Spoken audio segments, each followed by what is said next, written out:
Give me money.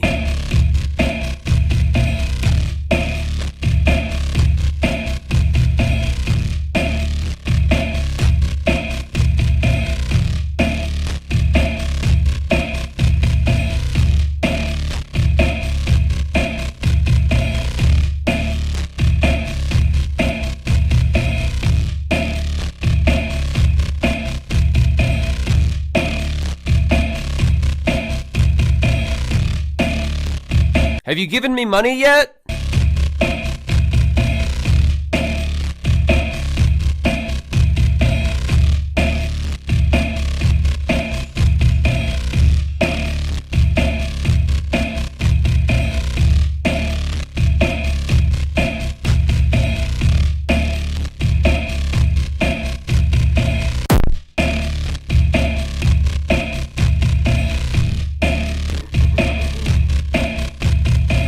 Give me money.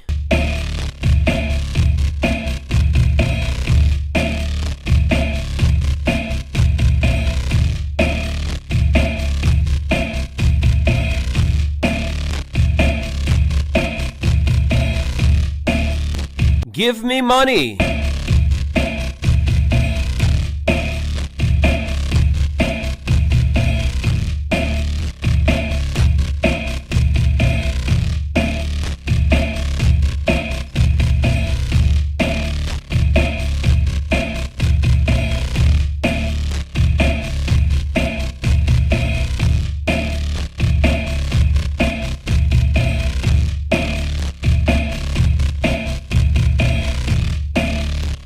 Have you given me money yet?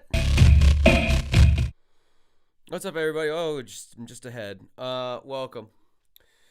Well, oh, sweet. AGR gave me $2 super chat already. Yeah, sorry. It's pre-recorded setting on OBS where it's an automated thing where I say, give me money. I can't turn it off.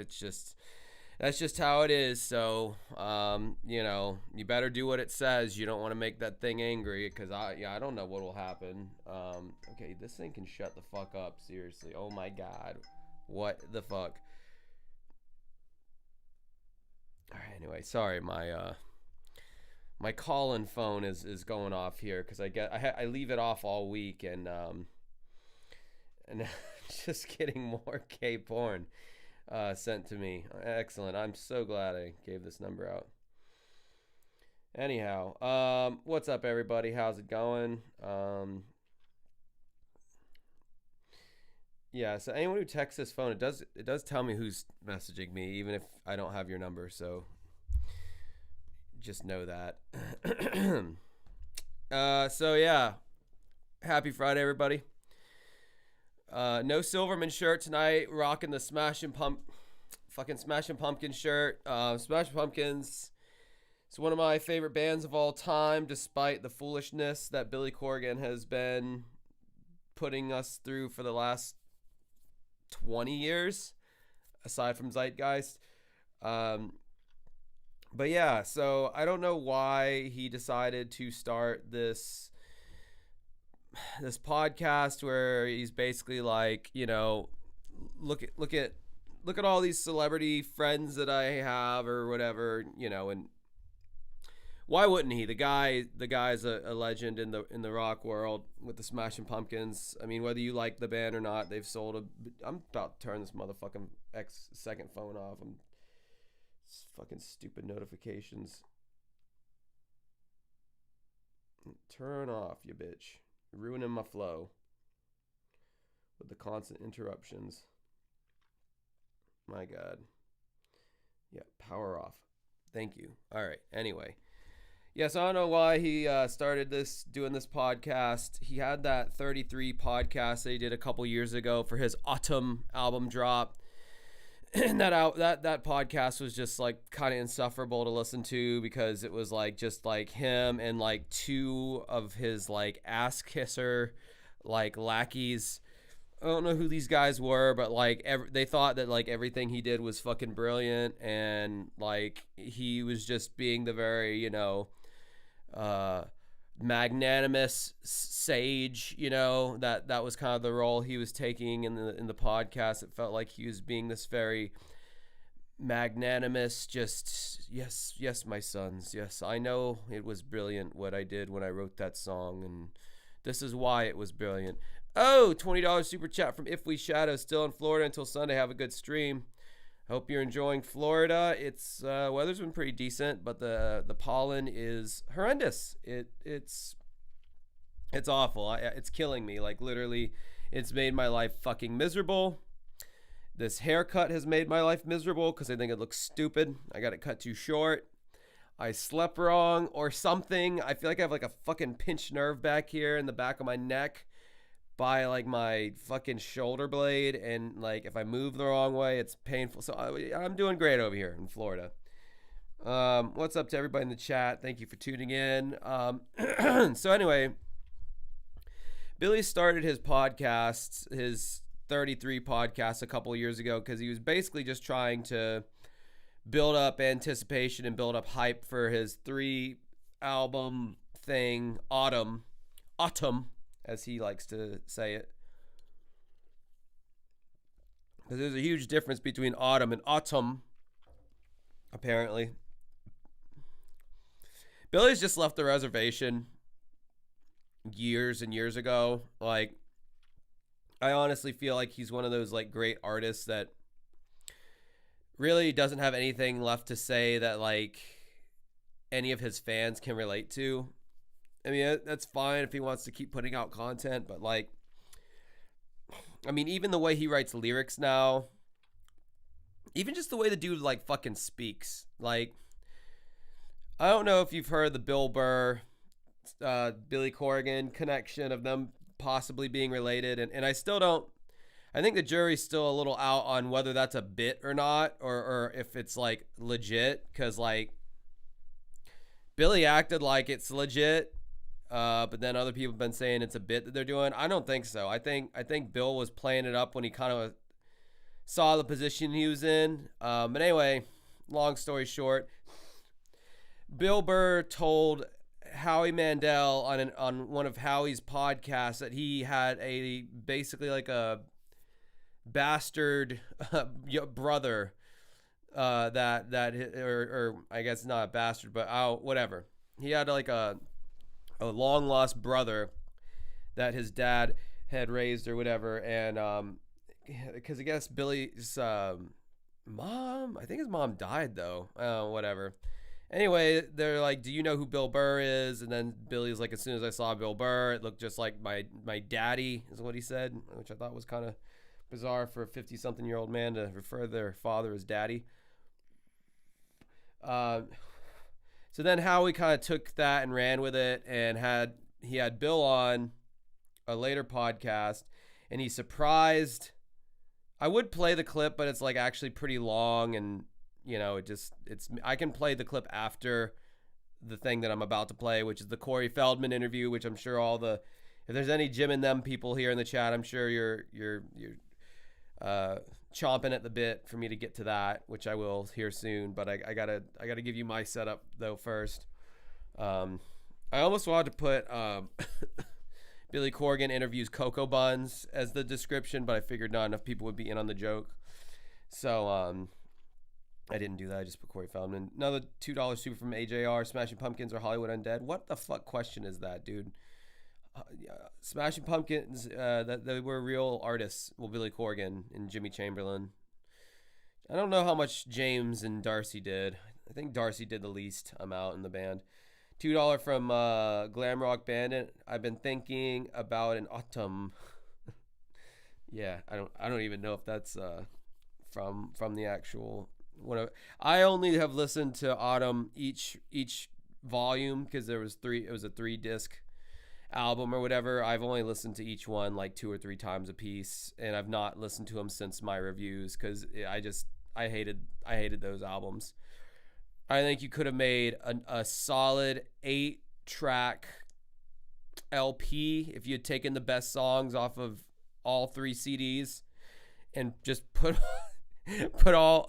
pick the best 8 out of the 33 songs That's how they used to do it back in the day. You know, bands would like record 50 songs and pick the best 12. Nowadays, I'm afraid it seems like bands are just recording, taking everything they record and just releasing it. And I feel like that's exactly what Billy did. Although on the vinyl of Autumn, there's even more bonus songs, which I'm sure were fantastic. Anyhow, I don't know what prompted Billy to start this new podcast, The Magnificent Others, but honestly, none of the guests really like tickled my fancy all that much. They had, you know, Sharon Osbourne. Like, do we really want to hear from fucking Sharon Osbourne? I mean, couldn't I just watch The View or whatever show she was on if I wanted to hear her stupid British opinions on shit? Do we really want to hear Gene Simmons utter another fucking word ever? Like, now that Kiss is over, aren't we done? Haven't we put our time in with Gene fucking Simmons? You know, he was another guest. You had Tom Morello, who I feel is like, I think Tom Morello is probably like one of the greatest guitar players of like Generation X, just as far as to the innovation that he brought to the table. And nothing can ever take that away from him. But man, he's just grown into this old dad who like is very entitled, and like his whole, anytime he like tries to put on that mask of him from 30 years ago when he was like hungry and young and really into like the resistance movement and protesting and all that, the raging against the machine, if you will, anytime he tries to put that mask on now, it just comes across as just so inauthentic and just so cringe, like eye rolling, like, really, bro, are you really still fighting the power in your Beverly Hills fucking mansion? It's like he's just kind of turned into another old entitled rock star at this point. So it's like I don't, unless he's breaking down how he played certain guitar solos on Rage Against the Machine songs, I really don't want to hear from Tom Morello anymore. Like, he's gotten pretty cringe, like in just how he talks about things and all that. He was a guest on the podcast. I think Billy had like Pat Benatar and her co-writer on there, which I could give a fuck less about. Anyway, you get my point. And then finally, out of nowhere, we get Cocoa Buns. And it's like, okay, is Billy just doing like, I mean, the other people are just kind of like washed up, but like Cocoa Buns is he's on the rise, you know, like arguably, you know. I think that I think we got a real winner on this one. I will say I've listened to 3/4 of this podcast already. Just, I don't know, I wanted something to listen to. I was taking a walk around my neighborhood, probably hungover. Definitely was hungover. I was like, hell, let me throw this thing on, take a listen to it. Before going into it, I will say things that you can expect. Billy Corgan is not a good interviewer. He's just not. He talks over people way too much. When he hears that the other person is going to make a point or going to say something, Billy will still keep talking instead of like cutting himself off and letting his guest talk. I used to do a podcast for the longest time, and that was kind of a hard thing to learn. It took me a while to get into that rhythm with my co-host. I just got to one person has to yield to the other person. And when you're doing like a podcast with multiple hosts, it gets trickier. But if it's just you and you're interviewing your guest, when your guest starts to talk, shut the fuck up.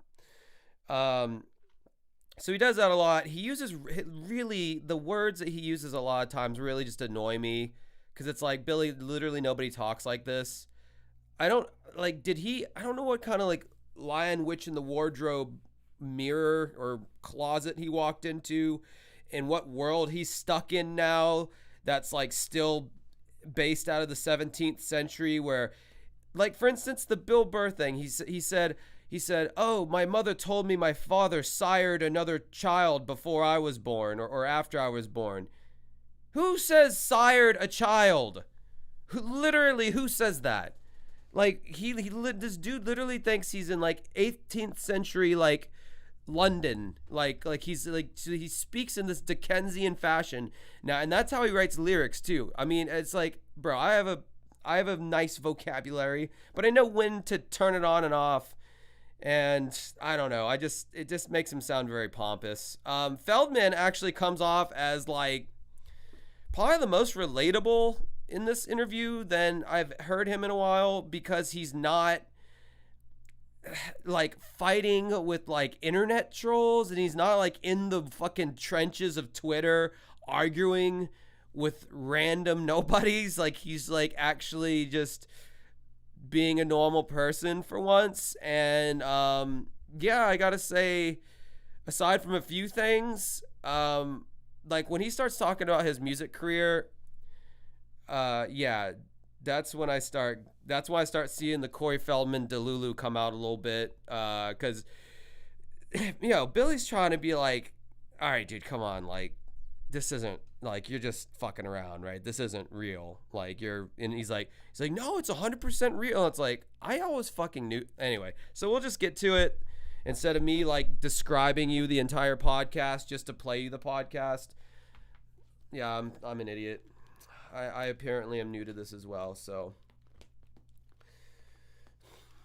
let's see what Feldog has to give us here.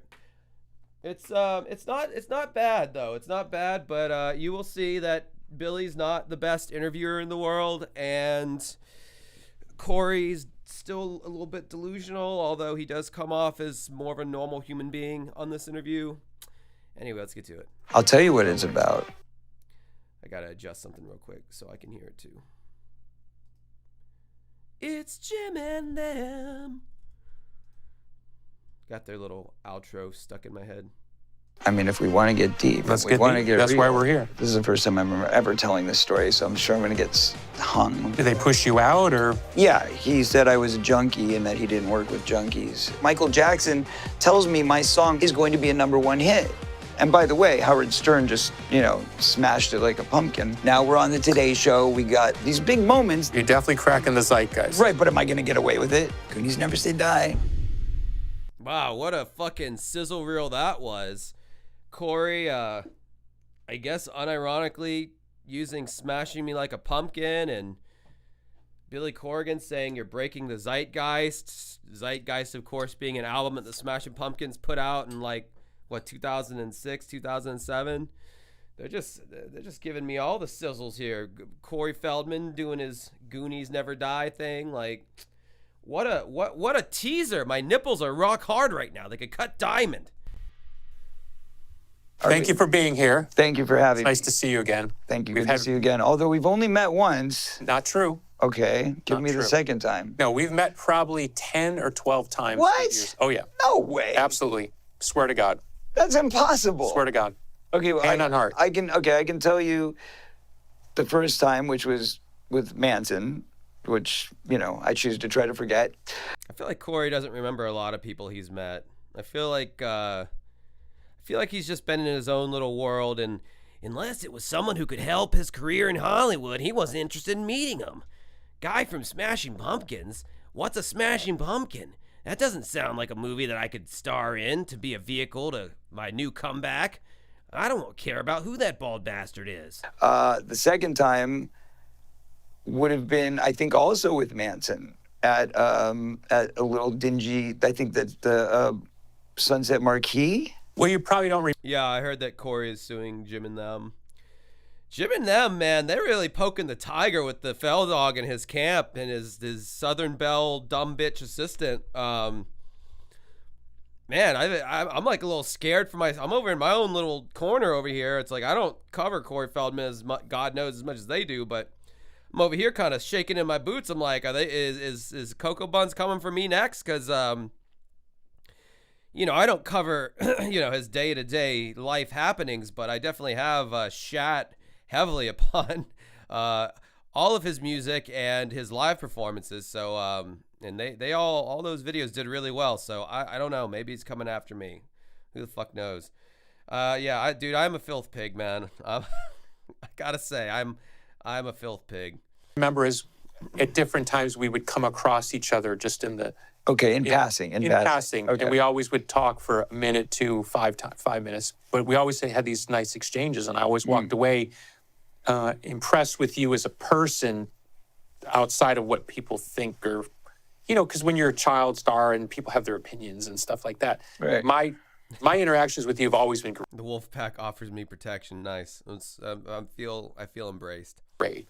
Always found you very nice, found you funny, charming, all those things. So Yeah, I would say the same. thank you. So The Jim and Them podcast. What do they keep saying? Like every 3 minutes, it's like Obama. What does that mean? Are they saying Obama? I never understood that. Seems like we have a lot of Jim and Them listeners in here, so I figured I'd ask. because I've had those personal interactions with you, whether they were 2 or 12, it doesn't matter.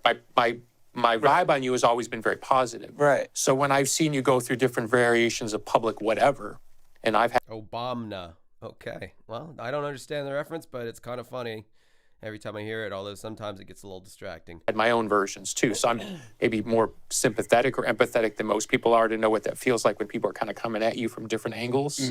Oh, gotcha. I always think that's not the guy I know. So that's kind of where I appreciate that. we're sitting here today, because I wouldn't mind introducing that person that I think I know a little bit, Right. because I think that's the guy behind the other things. So that's what I want to talk about. Does that make sense? Yeah, Okay, I good. appreciate that. I appreciate that. And I will, since we're opening that can of Sure. words and Let's putting it on open, Front let's open them Street, all. Yeah. I will put that back on you and say, my interactions with you have been positive as well. I never thought anything negative, other than your, Dude, I love Corey Feldman's bedazzled mom having like a midlife crisis hat. I love his Jeff Hardy affliction style shirt there. I would say he looks like he's dressed like a rapper, but rappers dress better than this. He literally looked at his closet and he knew this was going to be filmed live, and he's like, yes, these are decisions I'm going to make. This looks good to me. Love it. It's I wouldn't expect any less from Corey, actually, honestly. obviously a very intelligent man, obviously an artist, very creative. But this Manson thing is kind of hung over your shoulder, unfortunately, and that's because it was. What's the old saying? What Manson thing is being held over Billy's shoulder? I know a good bit about Billy Corgan and his lore and his life, and I don't know if Feldman's referring to Manson's his sexual assault allegations, but like, what the fuck does that have to do with Billy Corgan? I don't understand what Feldman means like that. I am not my brother. Manson's book, the Long Dark Road Out of Hell that he wrote back in like 1998. I don't know what book he's talking about. There's keepers. Yeah, okay. Well, might as well state some biblical But proportions. when it somewhere comes in the down to- recesses of my memory are me, you, Marilyn Manson, and Vern Troyer. Really? Yeah, somewhere. I don't have that one. Yeah. I don't have that So, one. but I'm saying I That might have was made the- that one up. Oh, okay. All right. That's possible. Well, maybe Playboy Mansion would be the only That's what I'm place trying that to could have say. been. That's Yeah, what I'm saying. Okay. That is possible. Okay. But that Oh God, I love watching entitled rock stars sharing their inside stories about the Playboy Mansion. Isn't this so relatable, guys? I mean, Joe Rogan is arguably richer than both of these people, and he's always talking about his stints at the Playboy Mansion and his awesome, kick-ass, luxurious life. $10 super chat from Vash Binzer. You have to be a Patreon to even know what the fuck that means. said it was it's the fact that it was epitomized in perpetuity by being a part of his book.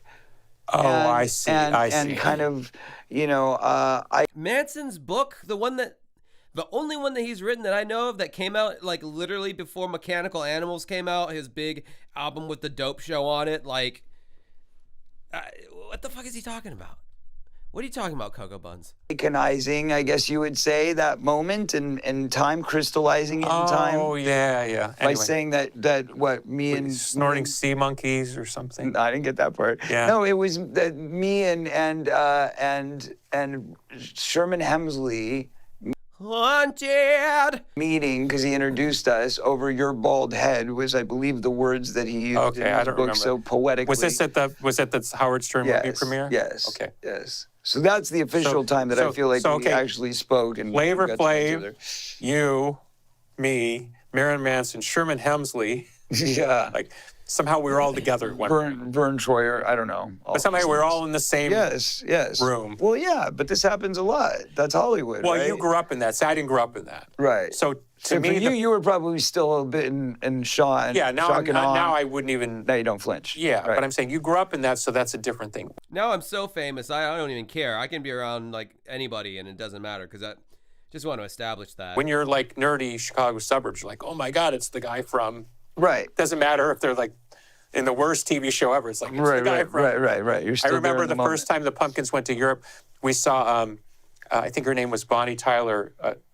Total Eclipse of the Heart. Yes. Total Eclipse of the Heart. Yes, we saw her at a hotel and was like, oh my God, it's that woman. Like, we didn't even like the song. You know what I mean? Right. Such a big deal, though. Just all right? four Pumpkins like geeking out, Yeah, right? that's So, funny, that's and I'm funny. sure you've experienced that many Yes, times. of course. Oh my of God, course. it's. Hey, yeah. I mean, I remember the first time I saw Ringo in the same hotel as me, and I was like, oh my God, I'm in the same hotel. Right. Oh, I recognize, guys. I recognize. Know what I'm saying? I recognize that Jim and them is pop culture. It's Ringo. So, I get the you're the rat in the cage guy. What do you get? You know, He gets Cocoa Buns. That's what he gets. Now he gets that. He gets Feldog, Feldster. That's what he gets now. No one's giving a fuck about him before, Angelic to the Core. $5 super chat from Debonair Nerd. Machina might be getting its reissue on the Smashing Pumpkins Twitter. They're a promo poster for it. Take a look. What do you want from a reissue of these albums? Just like a physical copy of Machina 2 or Machina, however you want to call it. Because the internet thing was cool and all. But honestly, I don't know. Growing up, I was such a fan of physical media that I felt like it wasn't real unless I could have like a physical copy of it. So I would love to have like a physical copy of Machina 2. That's really it. I mean, I think the mix and everything was really good on the first Machina album. It wasn't as good on the second one. Sounded a little bit cheaper. But then again, I got off the internet where it was probably 128 kilobytes per second instead of CD quality. So anyway. Do they call you by like a character name? No, it's changed so much through the years. I mean, through the years, Yeah, Machina 2 didn't really sound so great. It sounded like it was recorded in like a lesser studio. But then again, it could have been the fact that I got it off the internet. $5 from Beautiful Vash. Gonna pay Zen Feldman to have him say Dancing with Ghosts is pop culture. Fuck yeah, dude. He needs to know. He needs to know that it's pop culture.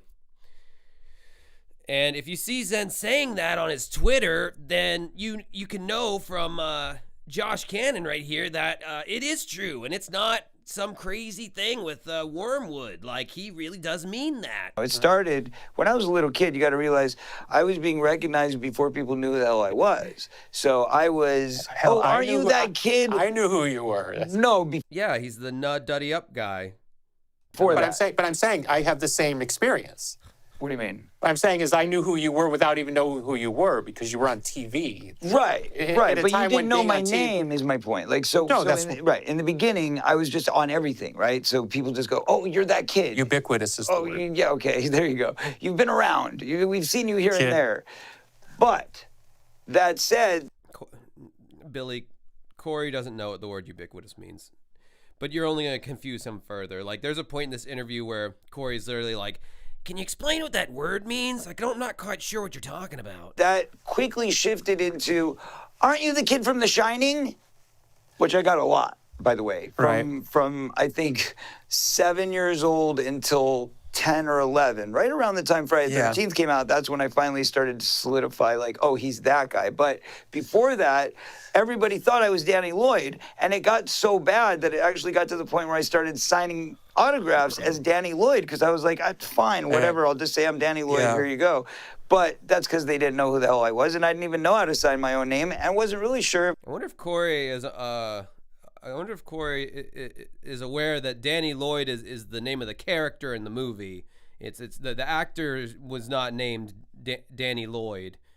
but he keeps calling him by the character's name because I don't think he actually knows who that actor was, probably because he didn't get as famous as Corey and couldn't help him in Hollywood.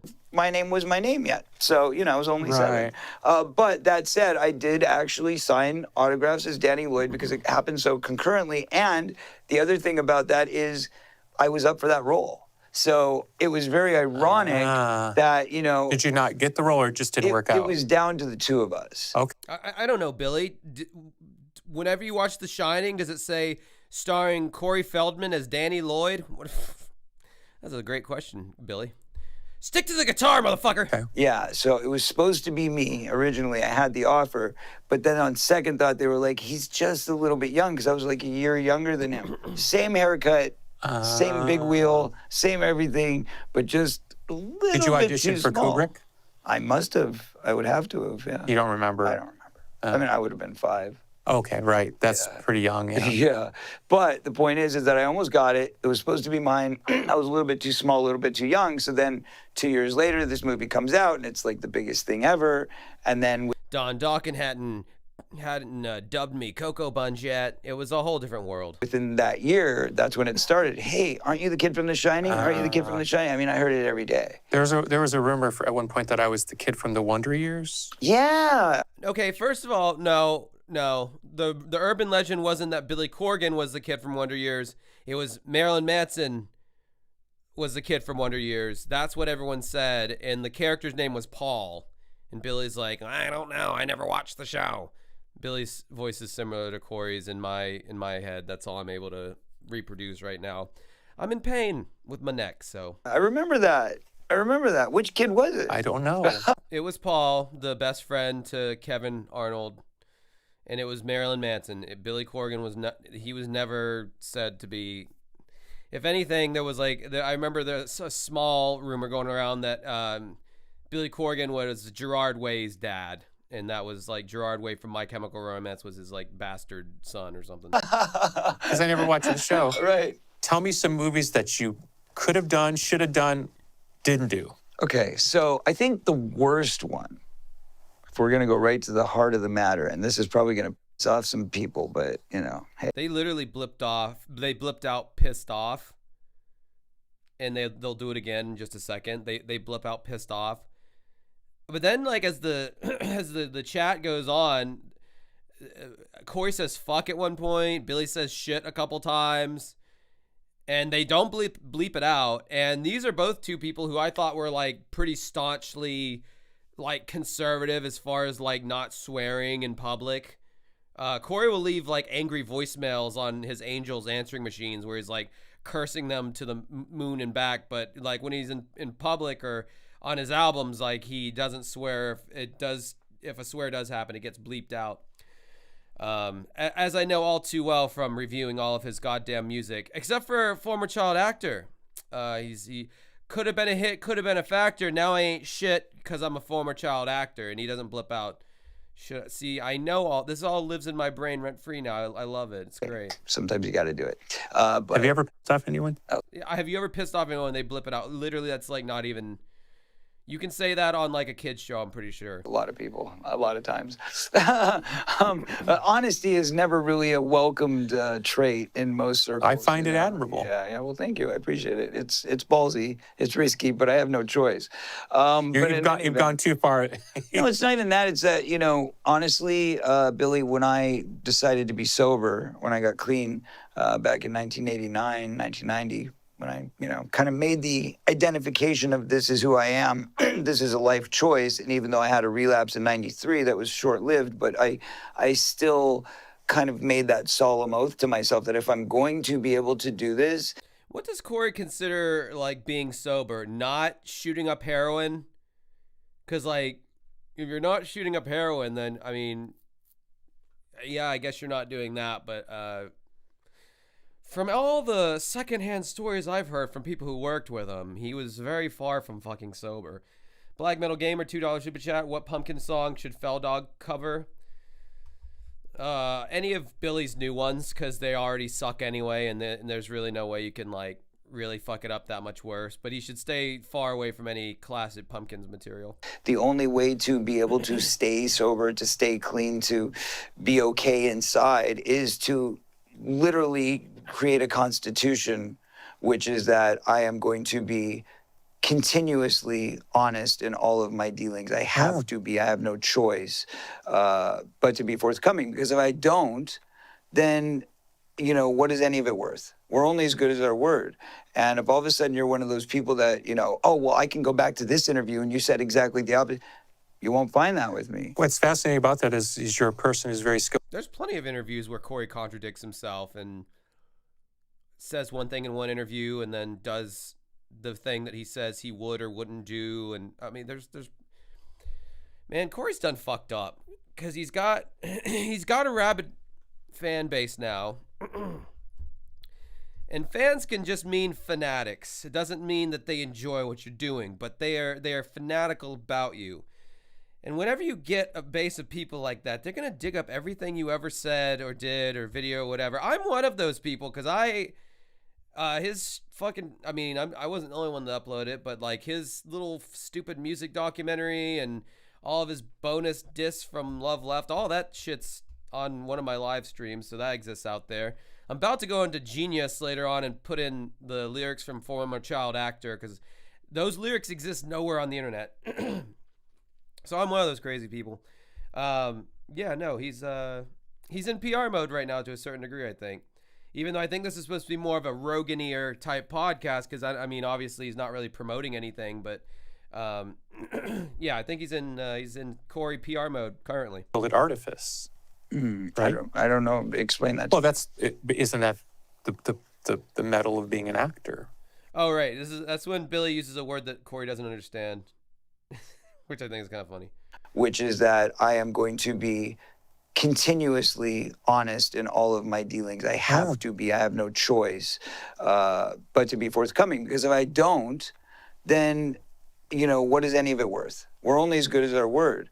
And if all of a sudden you're one of those people that, oh, well, I can go back to this interview and you said exactly the opposite, you won't find that with me. What's fascinating about that is you're a person who's very skilled at artifice. Billy Corgan goes, that's funny because you're a person who's that's your skilled at artifice. And it cuts to, bro, that is the face of damn, I have no idea what the fuck that word means. Come on, Corey, think. Don't look stupid in front of the Smashing Pumpkins guy. He might be able to help you in Hollywood. Corey has no idea what this word means. I mean, I'm not gonna lie, I don't either. Right? I don't know. Explain that. Well, isn't that the metal of being an actor? I guess. At a very young age. I guess if I knew what the word meant, I'd be able to give you a more definitive answer, Billy. Somebody identified you could act. Right. But they didn't. I don't think they knew that. I think that it was the voice. They heard my voice. At least this is the way it was told to me, was that I was in the rooms while my sister was in the Mickey Mouse Club at Disney. I was in the rooms, whatever, being a kid and goofing around. And they were like, who's that lady next door? Tell her to shut up. We're trying to shoot in here. And my mom would say, no, it's not a lady. It's my. Oh, and now we're going to have to hear about Corey Feldman talking about his deep, gruff voice and how he is so proud of that voice of his. Like, I listened to his choreography. He talked about it extensively there. He's about to talk about it now. Like, he's constantly, my deep, gruff voice. It's raspy and robust. Son. He's got a voice like he's an older woman or something, but it's a kid. And so when they go, oh, well, let's see this kid, and they couldn't believe that it was like a little 4-year-old that had this gruff. Yeah. What is the word I'm looking for? Gruff, but rusky? Raspy, you stupid fuck. Does that make sense? No. Husky voice. There you go. Okay, we'll go with it. He was grabbing for husky or raspy. Went with rusky. Jesus Christ. Was he code switching just then? Was he trying to say that he works for Vladimir Putin? I think that's Corey the commie. And it was very like, and that's why I got the part of Fox and the Hound playing the Hound Dog at 4 years old because fucking Rusky Cocoa Buns. That's gonna be my That's going to be my anonymous account that I make to troll Corey. I sounded like a baby hound dog. Right, but fortuitously you can act. So I'm saying is, Luckily. you could be acting. You could be acting now, and most people would not be able to denote it. Well, I'm not accusing I you would of hope. that. I would hope not. Okay, well, that gets in my little questions here. We'll get So now we're getting deep because at Okay, the end of what's the the day, people will think that about you as an actor, and that's a downside. That is actually a It does downside. get to one of these magical. Corey's going to be sent over to infiltrate Russia as Coco Buns the Ruski. He's going to somehow, he's going to infiltrate the red curtain or whatever it's called. Questions. Okay, fine, then I'll save it. Well, so what was one of the movies that you said was going to make people mad? What's Eating Gilbert Grape? Okay. He's saying that's a movie he could have gotten, but Johnny Depp didn't want to work with him because he was a junkie. Sorry, I spoiled it. So I was actually cast to play Leonardo DiCaprio's role. Okay. I never saw the film because I'm still bitter. Corey, you could have played a great retard. Oh, whoa, hold on. That's not nice to say that. You could have played a great restarted individual. Relief in that one, but yeah. He wouldn't have even had to have acted. He could have just showed up and recited the lines, and he would have sounded that way. Yes, I was originally cast for Did that they push role. you out, or Johnny Depp. He was cast after I was, and apparently Simple Jack. whispered into the producer's ear that he wasn't fond of me and thought that I was. was there a reason he wasn't fond of you? Yeah, he said I was a junkie and that he didn't work with junkies. And this is the first time I remember ever telling this story, so I'm sure I'm going to get This must have been way before Johnny Depp became the infamous wino that he is today, but I digress. hung by this one. But yeah, anyway. Were you using drugs, or No, I was sober. I'd just gotten sober. I'd just gotten out of rehab. I'd turned my life around. And in fact, was trying to help River at the time, Right. who he was running with at the time. Right. As we all know, River's Corey tried to help his other friend named Corey too, and you saw how that turned out. Just saying, if the Feldman's offering you help, maybe run the other way. It hasn't really worked out for any of them. I think he tried to help Lisa Marie Presley's oldest son. Last Night on Earth. He even wrote a song about the kid. Oh, $10 from E-Rock, Jim and Them executive producer. Holy shit. Hopped in to check out live before Jim and Them goes live. DWG is a friend of Jim and Them. Thanks for being fair. Love the show and the content. Keep up the good work, my friend. Thank you very much, sir. I've been messaging y'all, not in a pestering level, but in a, hey, I should get on y'all's show sometime, and that'd be fun, because I feel like, it'd be fun to almost like, not interview, but be like, so what brought you guys to the Corey Feldman party? And this is how I got brought to the party. And what if some blah, blah, blah, blah. No, whatever. I think it'd just be fun in general. I'm good with kids and small animals, etc. So I think I'd be a hit. Was at Johnny's establishment. So, as you can imagine, there was a bit of a thorn in the side on that one. Sure. And had I not been pushed out and done that role, who knows what would have happened from that point forward. Because that was kind of one of those watershed moment movies, right? That gave Leonardo his first nomination. Yeah. Yes. So welcome to the Woulda, Coulda, Shoulda podcast. Exactly, right? So I mean, there was a bitter tea there. But that said, you don't hang on those. You get past them. And then, ironically, just a couple years later, I also was up for Titanic. Another $5 from E-Rock, Jim and Denley, executive producer. We will have a collab soon for sure. I look forward to it, mate. I think it'd be good times for all to be had. So there was kind of a double banger with Leo, but that was okay, because that one I wasn't as close. Like, I was up for it. I read for it. I know that I was in the contention somewhere. Another one was Lord of the Rings. I was actually up for Sean's role, and I heard I got pretty close on that as well. Sean, who's Sean? I have never seen Lord of the Rings. What role is he talking about? I only know Frodo and, Bilbo, the old gay guy. Was he gay? I don't know. Are gay men old, or are old men gay? $2 from Glam Rock Bandit. Corey tried to help his angels too, and well, yeah, they were all able to get out before his help truly kicked in full form. Samwise Gamgee. And then that would have been a perfect movie for you. It would have, although I couldn't have gained the weight. So I'll give him that. He did a great job. Oh, Sean Astin, Samwise Gamgee. Oh, okay, gotcha. I was gonna say, like, wouldn't Corey have been like a bit old, like too old for that? But I don't know. I don't know how fucking old this dude is, and I don't know how old he would have been when they started the first Lord of the Rings. So what the fuck do I know? Aesthetically, being able to add that weight, it's something I cannot physically do. I wish I had your problem. Even if I stuff Yeah, Billy, you've gotten fat. Lose weight, you fat fuck. myself with donuts and ice cream and all the crap you want. You're telling this is my dream. I wish I could eat whatever I want. I can teach you. I could change your entire thing. I mean, literally, I could, just because I've been doing it my whole life. But What would you change? well, I don't know that much about you, so I'd have to ask a few questions. But what are your diet? What's your diet? I'm a vegan. You are a vegan. Yeah, And you still struggle? Oh yeah, I even own a vegan tea house. I bet when he became a vegan is when his music became insufferable. I bet you in the Venn diagram of Billy's life, him becoming vegan and his music becoming insufferable, they probably met right in the fucking middle, guarantee you. I did not know that. North of Chicago. Wow. Well, good job. We'll have to have you come in I would love to. Maybe when we're playing. Are you vegan? I thought I read that, but I never I'm trusted anything vegetarian, 80% vegan. I still do butter because I like cooking with butter. It gives the authenticity of the I grew up in taste. Chicago. It's all about the butter. Exactly, right? I don't do milk at all anymore, so I cut out all the dairy mostly. Yeah.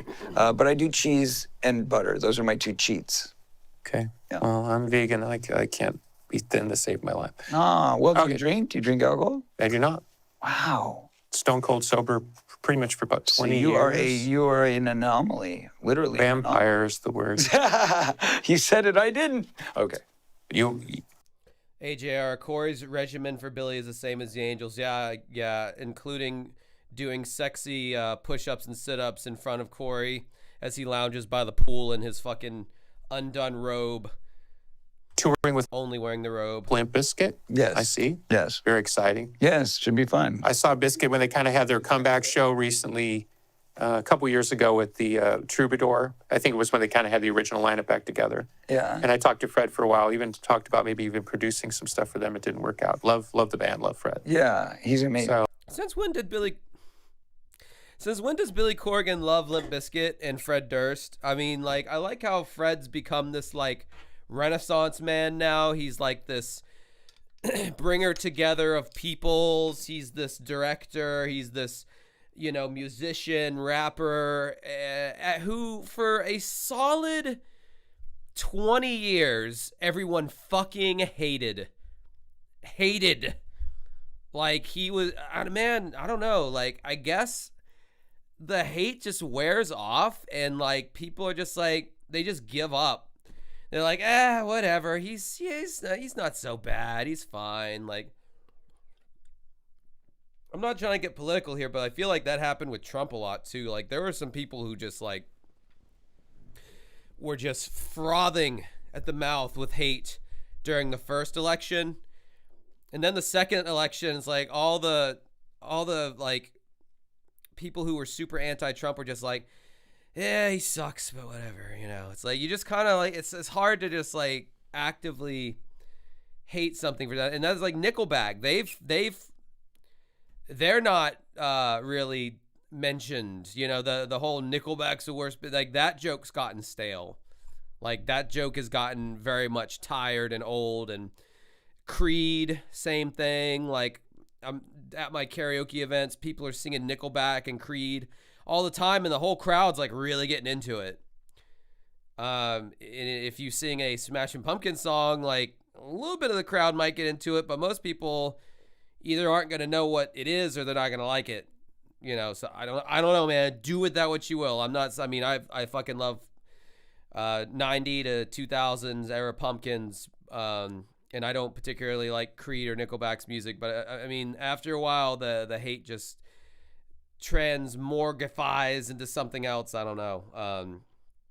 I don't know if that'll ever happen for Corey, but I guess 36 on the 20-year anniversary of Angelic to the Core. Maybe we'll see what happens at that point. He's amazing. Well, he just directed my new video. So haven't seen the video yet. I heard the song. Yeah. Do you want to talk about the song at all? We can, if you want to. But he directed the video. It's a lot of fun. It's a goof. I mean, obviously, I love the song's that called you're- The Joke, so it's, yeah. Yeah, I don't want to. I want to talk about the lyrics on the song for a second, but I love that you're in Fred's world, if that makes any sense, because I know you'll be well taken care of. Does that make I sense? appreciate you saying that. Listen, he's a wild guy. I mean, But he's all heart. yes, And if we've he been wants friends you for there- a long time. That's what I'm saying. You know that, so I'm not telling you anything you know, but I'm saying Yeah. it maybe for the benefit of anybody watching, because I know Fred. If Fred wants you there, it's because he wants you there. Yeah, no, See what I'm he's a saying? beautiful man, and Yeah. and people don't realize that about him. You know, they really don't. They just see the I heard Fred Durst was a huge asshole, but that's just me. hard ass, you know, kind of trouble starter, troublemaker, you know. But he's not that guy. I mean, that's He's the more funny like a thing master of ceremonies. Yeah, exactly, Right? exactly. He's like the master of disaster. Yeah, but but eloquently, you know, he does it all with great stride, and the thing is, it's half self-aware of the fact that he's causing the mess. You know what I mean? But isn't it kind of beautiful about the biscuit that he's been proven right over time? Well, you know what? Here's something really interesting, and I think you're going to appreciate this. Going back to my song, "The Joke," and why he's the perfect person to direct the video, is the fact that what I didn't know until just very recently is that Limp Bizkit was not started as a band. Limp Bizkit was started as a joke. Okay. Did you know that? I did not know that. Yeah. So apparently he was always a director, and he Right. liked acting. Oh, this is worth reading. What's Eating Gilbert Grape came out in 1993. Feldman was in Meatballs 4 in 1992, a classic which we've watched on this stream. Titanic came out in 97. Feldman was in Bordello of Blood in 96.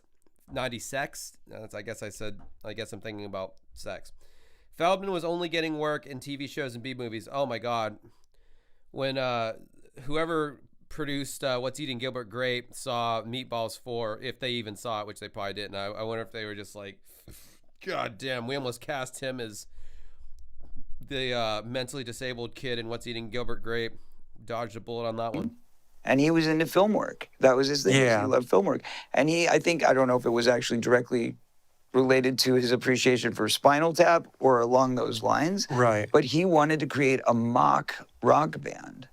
And that was the idea. It does make sense in a kind of weird meta. Yeah, because if you think about Wes Borland and the fact that, you know, nobody really knows who the guy is, Yeah. and, you know, the constant changing of the characters and the comedy value of their songs and like what's being said. Bro, Limp Bizkit only leaned into that when when Fred realized they were a meme, and like culturally they were not really taken seriously pretty much after the first time Wes Borland quit, after Chocolate Starfish and the Hot Dog Flavored Water, which I want to say came out in 2001. So let's say around like, because I think that album results may vary with that other guitar player. I want to say it came out in 2003 or 2004. And that was around the time that people were like, okay, we had a solid 1998 to 2002 run of this personality, this guy, Fred Durst. And it was novel for a little bit. The music was certainly excellent. But yeah, we're sick of this guy, and he's corny now, and like there are way more respected, legitimate bands out there that aren't cringy as fuck lyrically. That's always been my biggest problem with Limp Bizkit. But dude, that whole like little like wigger persona that he took on, like that's was genuine to who he fucking was. Like this was the same kid who like in Jacksonville, my hometown, approached the dudes in Korn when they were playing at the Milk Bar and asked them, or said like, hey man, I can give you free tattoos, you know, come back to where I'm staying, and, you know, forced his demo into Fieldy's hand. And, you know, it's one of those cases where Fieldy listened to it and he liked it. And, you know, they got the leg up by Fred's, you know, incessant annoyance that most polite society would not have the, I guess, balls, you could say, to just be that intrusive to like a national headliner, which Korn certainly was at that point.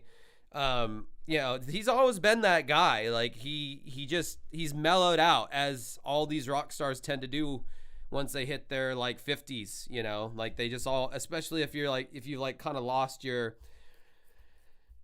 kind of your place in the world pop culturally or whatever, which is going to happen to everybody, you know, it's normal, happens to everyone, happened to fucking even Michael Jackson. I mean, I know the world was sad when he died in 2009, but the truth is that people had stopped really giving a fuck about Michael Jackson on any kind of a current cultural zeitgeist moment. I mean, all the way back in the 90s, because his 2001 album Invincible sold very poorly. I remember he released that Ghost music video on VH1, and it was like a 20-minute long video with commercials and shit, and no one really cared. It wasn't like the cultural moment that Thriller was in the 80s. I mean, like, it happens to everyone. So Fred realized that him and his band were kind of a meme, but the music was still good, and they still did have legitimate fans because the music was good, not because of Fred's fucking lyrics. I mean, if you want to sit here and tell me that you like break stuff because of the lyrics, then you're fucking insane. It's the fucking music is what carries that song and any other Limp Bizkit song. And I will always say those musicians are top flight, you know, all day long. I will never go against that. Like, everyone in that band. So anyway, that's my whole fucking point about that. It's never been this whole wink and a nod thing that Fred's been doing. Like, he shifted into that role because he knew that's what he had to do to keep the band alive, which was smart. A very smart move for him to do. Because you can't be the little snot-nosed skater punk into your 50s. It does not a good look. So the old uncle with the gray hair and all that shit, that Fear and Loathing in Las Vegas look that he's doing, that's good. That works at this point. It kind of all makes sense. Very, very modern. Yeah. Very modern. So he was really ahead of his time in all of that. Okay. And by the way, Go, please. Fred and I, this is not our first collaboration. We actually worked together on the Angelic to the Core album. I don't know if you know that, but we did a song together called Seamless, which we wrote with Scott Page from Pink Floyd playing sax. Hold the phone. You dropped that Pink Floyd reference a little too quick. Scott Page was an auxiliary member of Pink Floyd, not Scott Page from Pink. God, just always with the self-aggrandization over here. Like, just always trying to make himself seem like he's a bigger deal than what he actually is. Okay. And it's a great song. So I have to look that up. yeah, it's cool. So the joke, the key line is it I'm not the joke you are, or? I wouldn't say that. No, but what's the key line? Sorry. The actual lyric. The joke is on you. Hope Sorry, you like this is my bad paraphrase. Hope you like my drip from the tomatoes you threw. Right. That's the opening line. But are you doing some kind of, you know, modern life commentary? You know, like I'm the mirror. Well, maybe a little bit, but I don't think it's really about that. Corey totally didn't understand what that reference was, and quite frankly, neither did I. It's more about literally hitting it on the head of. So we were touring last year, and look, obviously I've been doing this for a very long time. I've been putting out music for 35 years. And it's been a very slow build. I like to say I'm an overnight success after 35 years. But, literally it was like nobody cared. And I was just making these songs for film soundtracks and putting out these little indie albums. And I had a small little, following. And every show we played was sold out, but we could never play bigger than like a 1,200 seater. Sure. And nobody would give me that time. Nobody would give me that space. I had so many doors slammed in my face. Oh, you're an actor. Nobody will take you seriously. Nobody will ever take you seriously. And that was this coming from the music business? Yes, or? from the music business, from, the film business. Everybody just wanted to not give me that shot. It was very, very known. Do you feel at some point it becomes kind of, because I've been through this and I'm not trying to project my shit on you, but do you feel at some point it almost becomes like strangely personal? Yeah. Oh, it was very personal. And by the way, I'm asking you in this context, and I hope you understand the gist of the way I'm asking. When you feel like it's personal, I oftentimes find myself wondering, what's the crime? Right. So, like, what crime have you committed? Being a child. Not a talented songwriter or singer or musician. Not paying your band members. Publicly debasing them in front of a live audience. At various crimes. I I mean, of the low talent nature of Hollywood. I Right. mean, that's the crime. The crime is there's what I've come to realize. I don't know if you got to see my film when I put it out, My Truth. I've not seen it. Yeah, unfortunately, it's hard to find since we don't allow it to be out there anymore because it was stolen, it was pirated, and it was given out. I did for read free about that. I and didn't all see of it. this stuff. I mean, it was one of the most heinous, horrendous, horrible receptions of a cry for help that I've ever seen in my life, and Hollywood should be ashamed of it. But So that's your crime. not- well, my crime was that I was a kid who was molested, who was given drugs. And so what do to those kids? They make sure that they don't have the power go of a away. voice Yeah. when they get older. So that Yeah. basically you're, the unsung hero, you're everybody's favorite, you're the future of Hollywood, you're the golden child, and then you turn 18 and it's like, oh, remember when he had a career? And you're like, wait, what? 6 months ago I was the golden child. What happened? Oh, but he got arrested for drugs. His career's over. What? What do you mean? I'm 18 years old. I'm just getting started. Yeah. Yes, I did have a drug problem because you people gave me drugs. Yeah. Tend to get addicted when you're given drugs as a Yeah. kid, right? I mean, if you take them, yeah. You know how many times I've been offered drugs and I'm just like, nah, man, I'm good. Especially if I was a kid, not like drugs like actually like legitimately scared me when I was a kid. So I was like, nah, man, I'm good. I gotta tell you, a drug addict / drug dealer, they're not gonna push their fucking free drugs on you if you're like, no, I don't want that. They'll be like, okay, give it. I mean, unless I guess unless they're trying to molest you, which that could have happened in Corey's world. I don't fucking know. I wasn't there. Yeah. And especially if you've got years and years of abuse that you're trying to squelch the pain from, it's kind of obvious that there's going to be a problem. And they know this. You know, this isn't the first time this has happened. It's a systemic. Do you think there's an aesthetic reason as to why Corey refuses to grow facial hair these days? Just a random thought. It's like a common middle-aged shield to make you look more dignified as you age, I think, for most men. And Corey, he definitely experimented with it in the early 2000s with former child actor. He had his little goatee going on. So, I mean, we know he's able to do it. It might take away from the fact that he just has like a slit for a mouth, like the Greys, the aliens that they depict in media, where they just have kind of like the little slit there. It might detract from the fact that you lack any kind of lips. It's just an eating hole. Issue. I say this in continues on. sort of brotherhood, not to glom onto your story, but like if we're playing the game on what's your crime, my crime was telling the truth about my generation. Right. And my crime was the same, I guess. They hated that I told the truth, that this generation that was presented as integral and everybody was too cool for school. I kept saying, no, this is totally full. These people are performers just like anybody else, any other generation. You can put a stripy, cool grunge shirt on it, but we're all ambitious and everybody wants to win. And Kurt Cobain was as ambitious as everybody else. So Right. You can assign these, like, let's call it comic book personalities to people who are really good, skilled people. Billy still has something against Kurt Cobain. Like, he takes any chance he gets, to bring, when he's able to bring Kurt Cobain up. Like, I don't know if it has to do with the fact that they both fuck Courtney Love, which, ew, but that's a different matter. Yeah, he definitely goes out of his way to bring up Kurt Cobain anytime he can. And he's like, yeah, Kurt Cobain, we had platinum selling albums too, and Nirvana was all right, but they weren't that great, Who were good at convincing you of certain things about themselves, but it wasn't true. Right. And in that. And you knew that, you knew the Hollywood version. Of course, but not only the Hollywood version, the music version too, because not only that, you have to realize I'm coming from the 80s where Michael Jackson tells me my song, What's Up With the Youth, is going to be a #1 hit.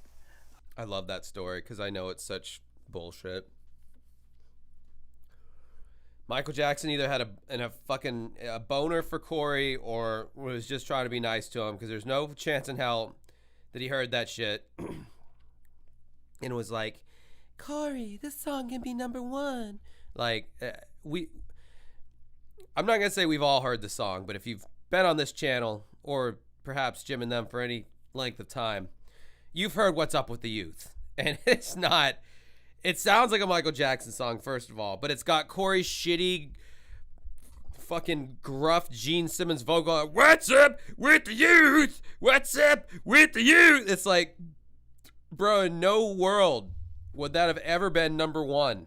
I don't care what delusional, I don't care what kind of, you can drink as much Wormwood as you want, Corey.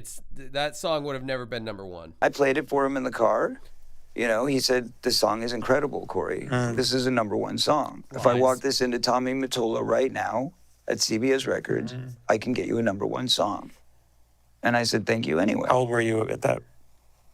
18. Okay. That's pretty Eddie. Yeah.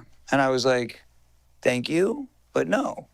Because number one, I'm your friend, and I don't want you to think I'm just another guy trying to get some shit out of you. Which would have been everybody in the world at that point. Exactly. And number two...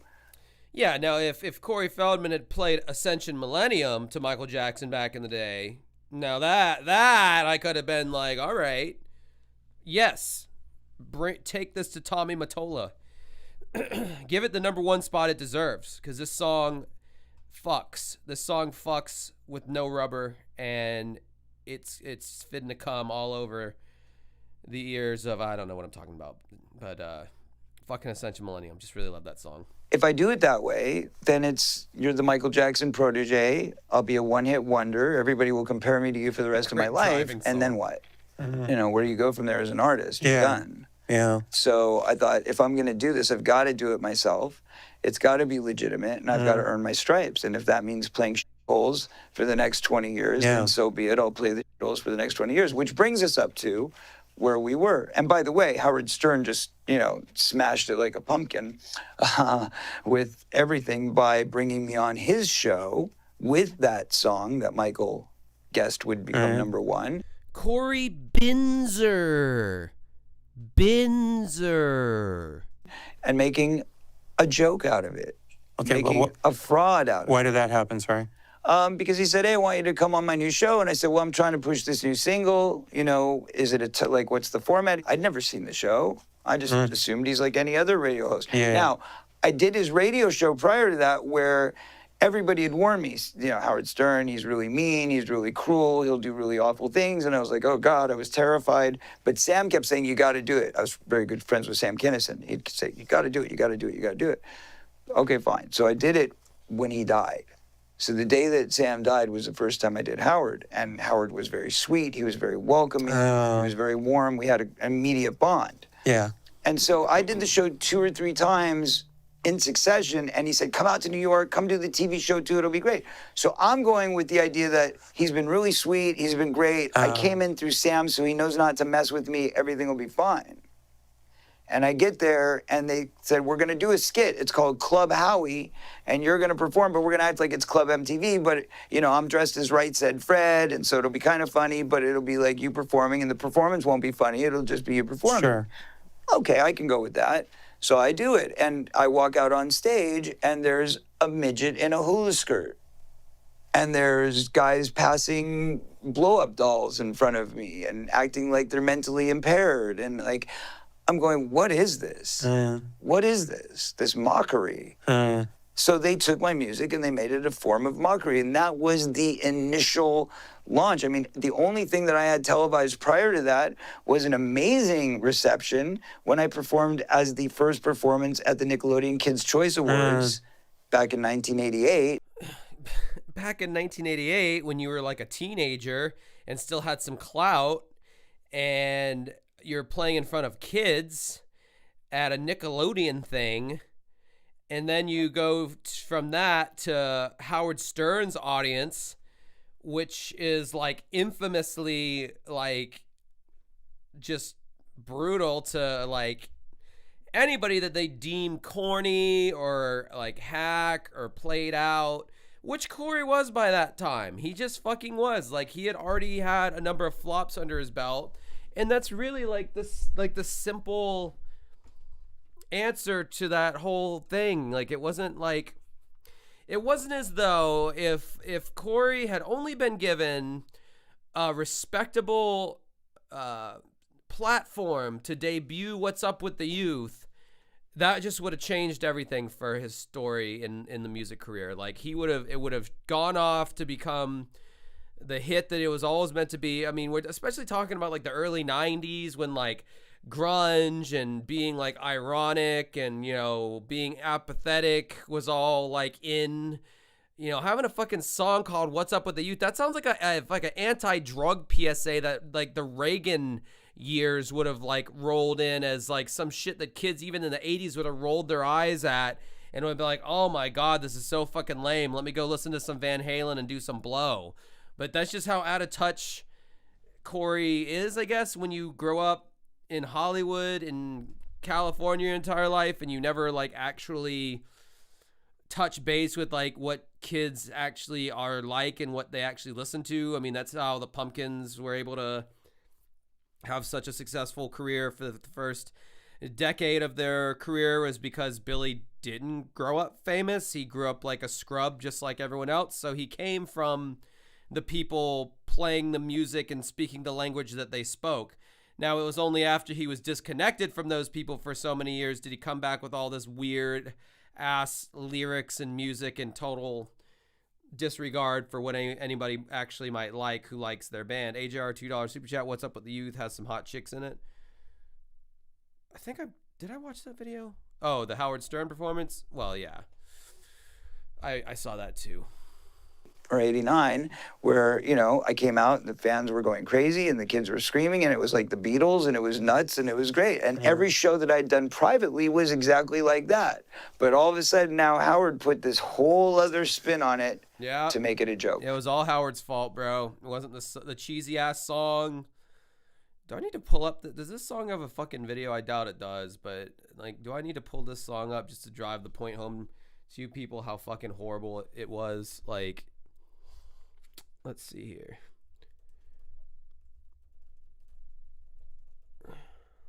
Does he just have like a normal performance of it that's not Howard Stern? Oh yeah, there's the one he does on the Howie Mandel podcast. Okay, well, we'll go with that. So this is from 2024, but this is basically what Corey said. If he'd only had this opportunity on the Howard Stern show way back when, and he was able to play the song how he's, I guess, going to play here, it would have turned everything around, and he would have been a household name for music as well as acting. Hold on, let me mark down where we're at in this interview here, because God knows I don't have to repeat anything. 23:58.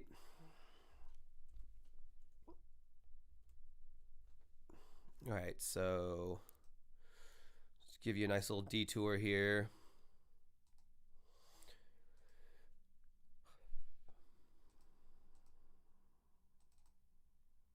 Because I went on Howard Stern to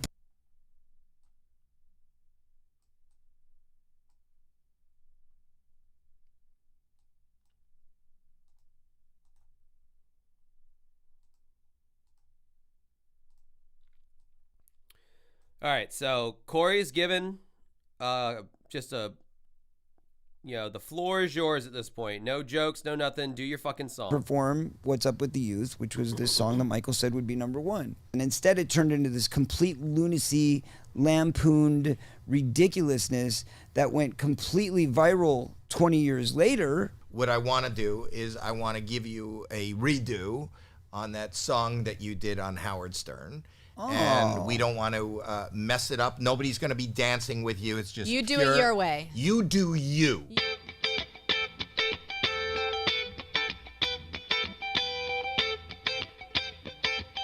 That guy's scary looking, his guitar player.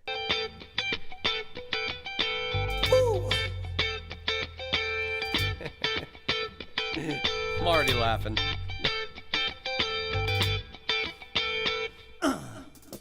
Times are changing, yeah, they're just rearranging. Would you look at your children, see there's nobody home?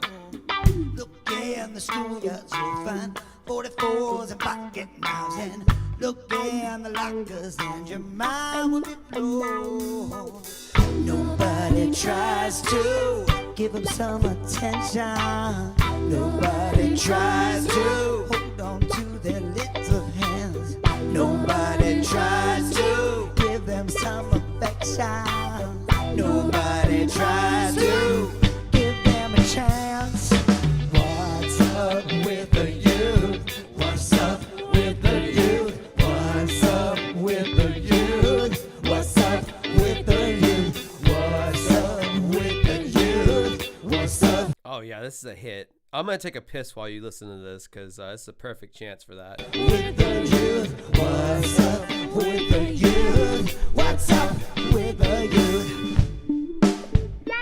Ooh. Oh, now. Come get it, come get it, come get it right now. It was this kid named Matthew.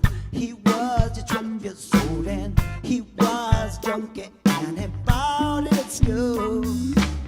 Somebody stabbed him 'cause they thought he was a gangster. Had a leather jacket on, he was just trying to be cool. Why don't we try to give him some attention? Why don't we try to hold on to his little hands? Why don't we try to give him some affection? Why don't we try to give him a chance? What's up with the youth? What's up with the youth? What's up with the youth? What's up with the youth? What's up with the youth? What's up with the youth? Okay, I think I think we all get the point here. All right, I think we get it. Like that was the big hit. All right, so oh wow, it actually stayed at my time code. Cool. Yeah, so Corey might actually be a gray. Yeah, I think so. When I tell you that the album version was no better, it was actually worse because it had that like 1980s like drum machine, echoey, reverby production. It was actually worse, and that's really saying something because that live version was like really bad. Like most of Corey's songs, it just sounded like kind of like an demo-y idea that needed to be fleshed out. But yeah, no, I'm the only one who's ever sang a Corey Feldman song at a karaoke bar, and it was Ascension Millennium, and I killed that shit. I did it. I think I did it last stream, but the sound, when I went back and watched it, the sound didn't sync up right, so it sounded like I was singing it off time. But that was just the lag between my microphone and the song, I guess. So anyway. Right. Fast forward to, Do you think, I've been fighting that stigma on and off. but right, just because throughout. I don't know the moment, but in hindsight, do you think it was just thought they were having a bit of fun, or do you think it was purposely mean-spirited? I think it was very mean-spirited. And I know this because one of the producers who wrote that sketch was Mark Cronin. And Mark Cronin went on to pretend to be my friend years later when he approached me and said, hey, we've got this new concept. We're going to put 7 legends, icons together in a house, in a home, and watch what happens. He's talking about the surreal life. I watched. I'm not gonna lie. I watched the shit out of that show growing up. I watched the first and second season, and yeah, Vanilla Ice was also on that show, and he was also a pissed off, has been at that time. And yeah, anyway, that show's definitely worth watching if you can find it on YouTube. When we put these amazing people together and see how they bond, how they form a friendship. And What was how they that get show through called? I life. can't remember. The Surreal Life. Yeah. Which, of course, was not putting 7 icons in a house, but let's put 7 guys we used to think were cool in a house and make fun of them. Yep, Yeah. that's what it was. So they didn't tell us what the real goal of the show was. In fact, they promised us to the moon and back that it wasn't that show. Yeah. And we'd never seen reality TV before. This had never happened. That was kind of in a way, that was like one of the first. It was the first celeb reality show. Yeah, There's no way in hell that was the first celeb reality show, but okay, Corey. I didn't really watch that stuff back then. Neither I did kind of remember. Well, it wasn't on. Yeah. So it was like when that stuff launched, I'm sure you would have been busy doing more important things, and as would I. But to be fair to you, my perception of it very much in hindsight was like, they just round up a couple names and they kind of throw them at the wall and see what happens, right? Right. So obviously it's negative to the. Not only that, but it's about frankenbiting, which is what they call it in reality television. Can you explain? I don't know that term. Frankenbiting is where they basically set you up by saying, okay, you're going to answer these questions on an interview, much like this, but we're going to deliver the questions to you, and you have to repeat the questions back to us to get the answers so that we know where you're at for editing points, and we know how, what point in the conversation we're at, and blah, blah, blah.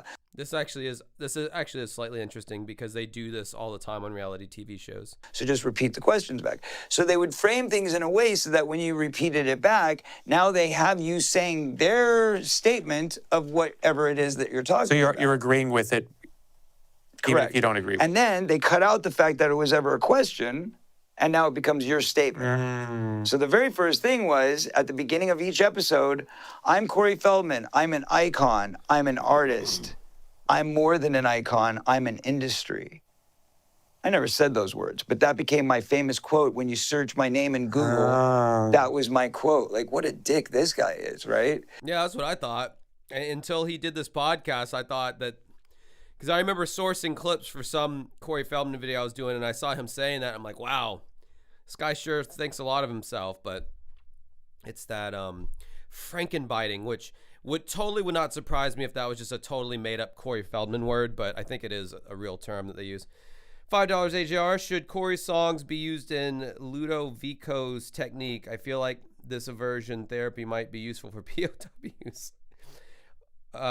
Is that where they like blast like obnoxious sounds or music to like torture terrorists sonically?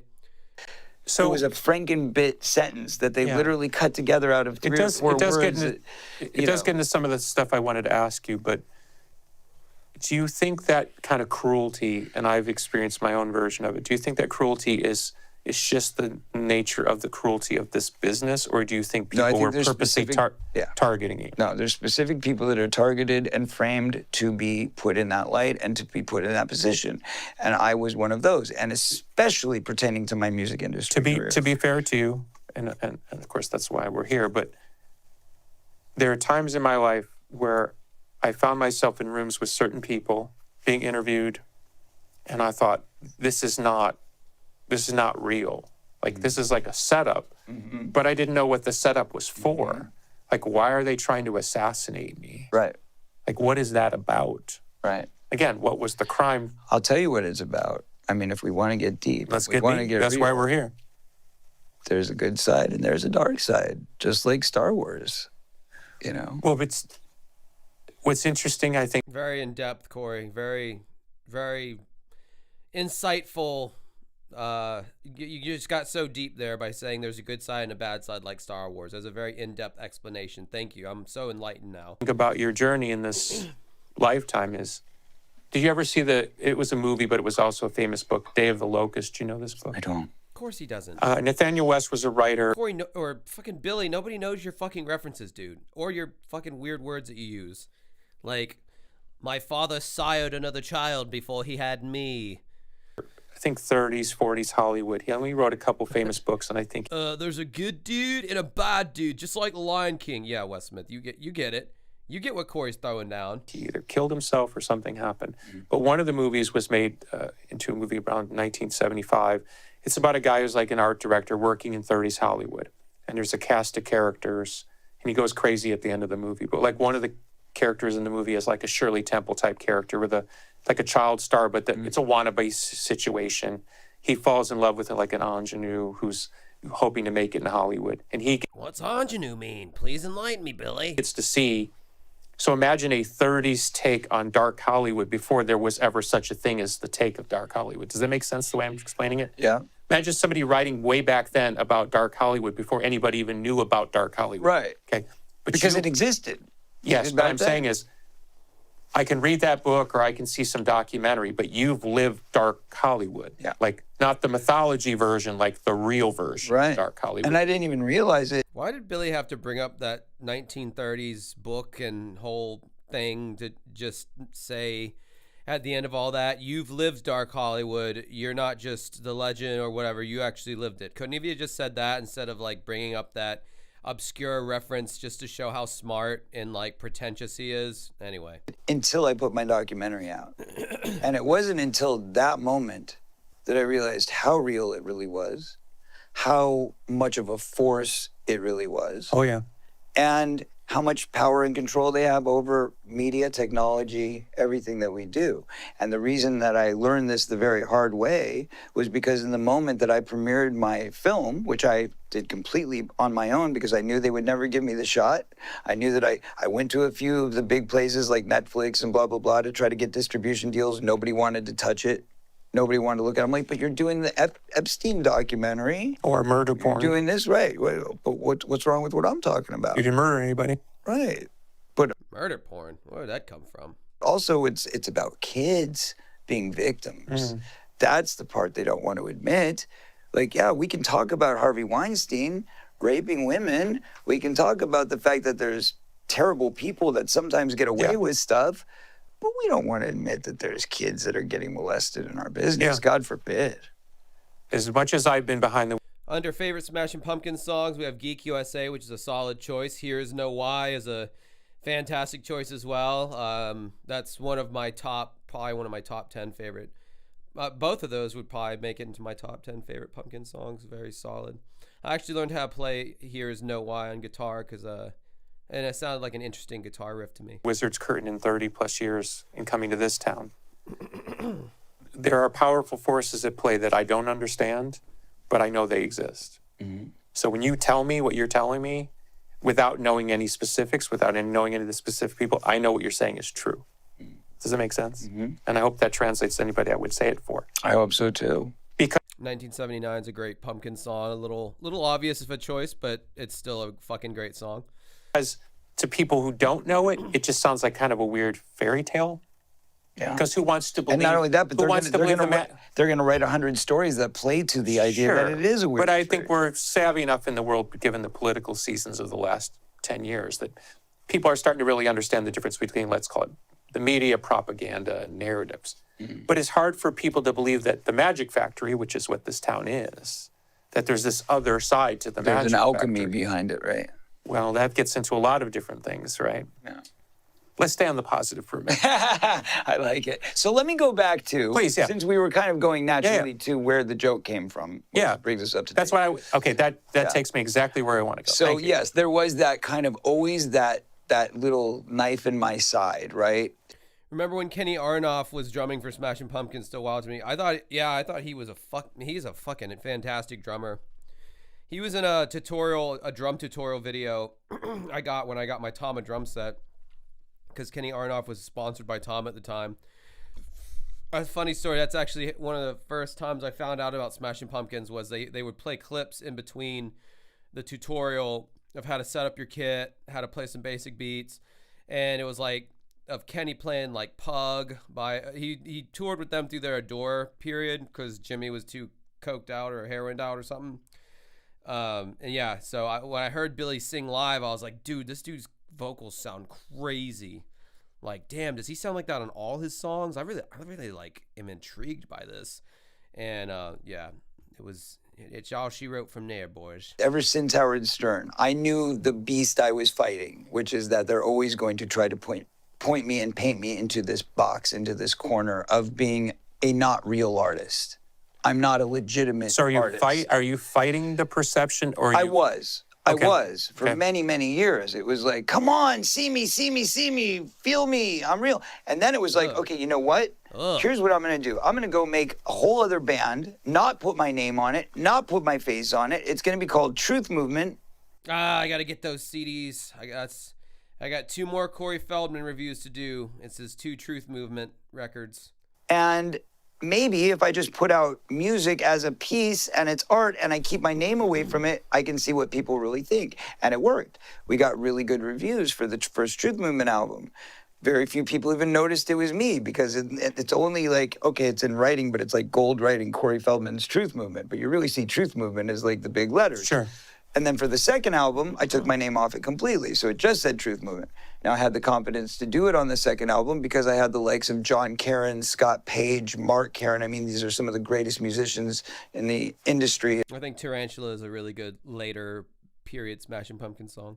Even though the mix is kind of wonky, I kind of like the weird mix at this point. As far as session players and live touring guys, I don't know if you know who they are, but all of them come from Pink Floyd and the Grateful Dead. So John Karen is co-produced, co-written, and been a utility player for Pink Floyd for 35 years, 40 years. Is he the guy who plays keyboards? Yes. I definitely know who he is. Yeah. Great guy. So he co-wrote and co-produced 7 of the songs with me on that album. Yes. And I don't know his name, but I definitely know who he is. right, and that's a way of saying like, okay, this isn't a joke, right? We all get it, because like, Okay, somebody but like that explain to me that somebody like that isn't going to take his time to 'Cause- work on 'cause this project. this gets into some of the conceptual work with the Pumpkins. Basically, it's a certain concept. By offering yourself up for sacrifice, you can invert the energy. Right. So is that what you're doing? And it's in essence, because what I said is, You're offering yourself up for sacrifice so you can invert the energy.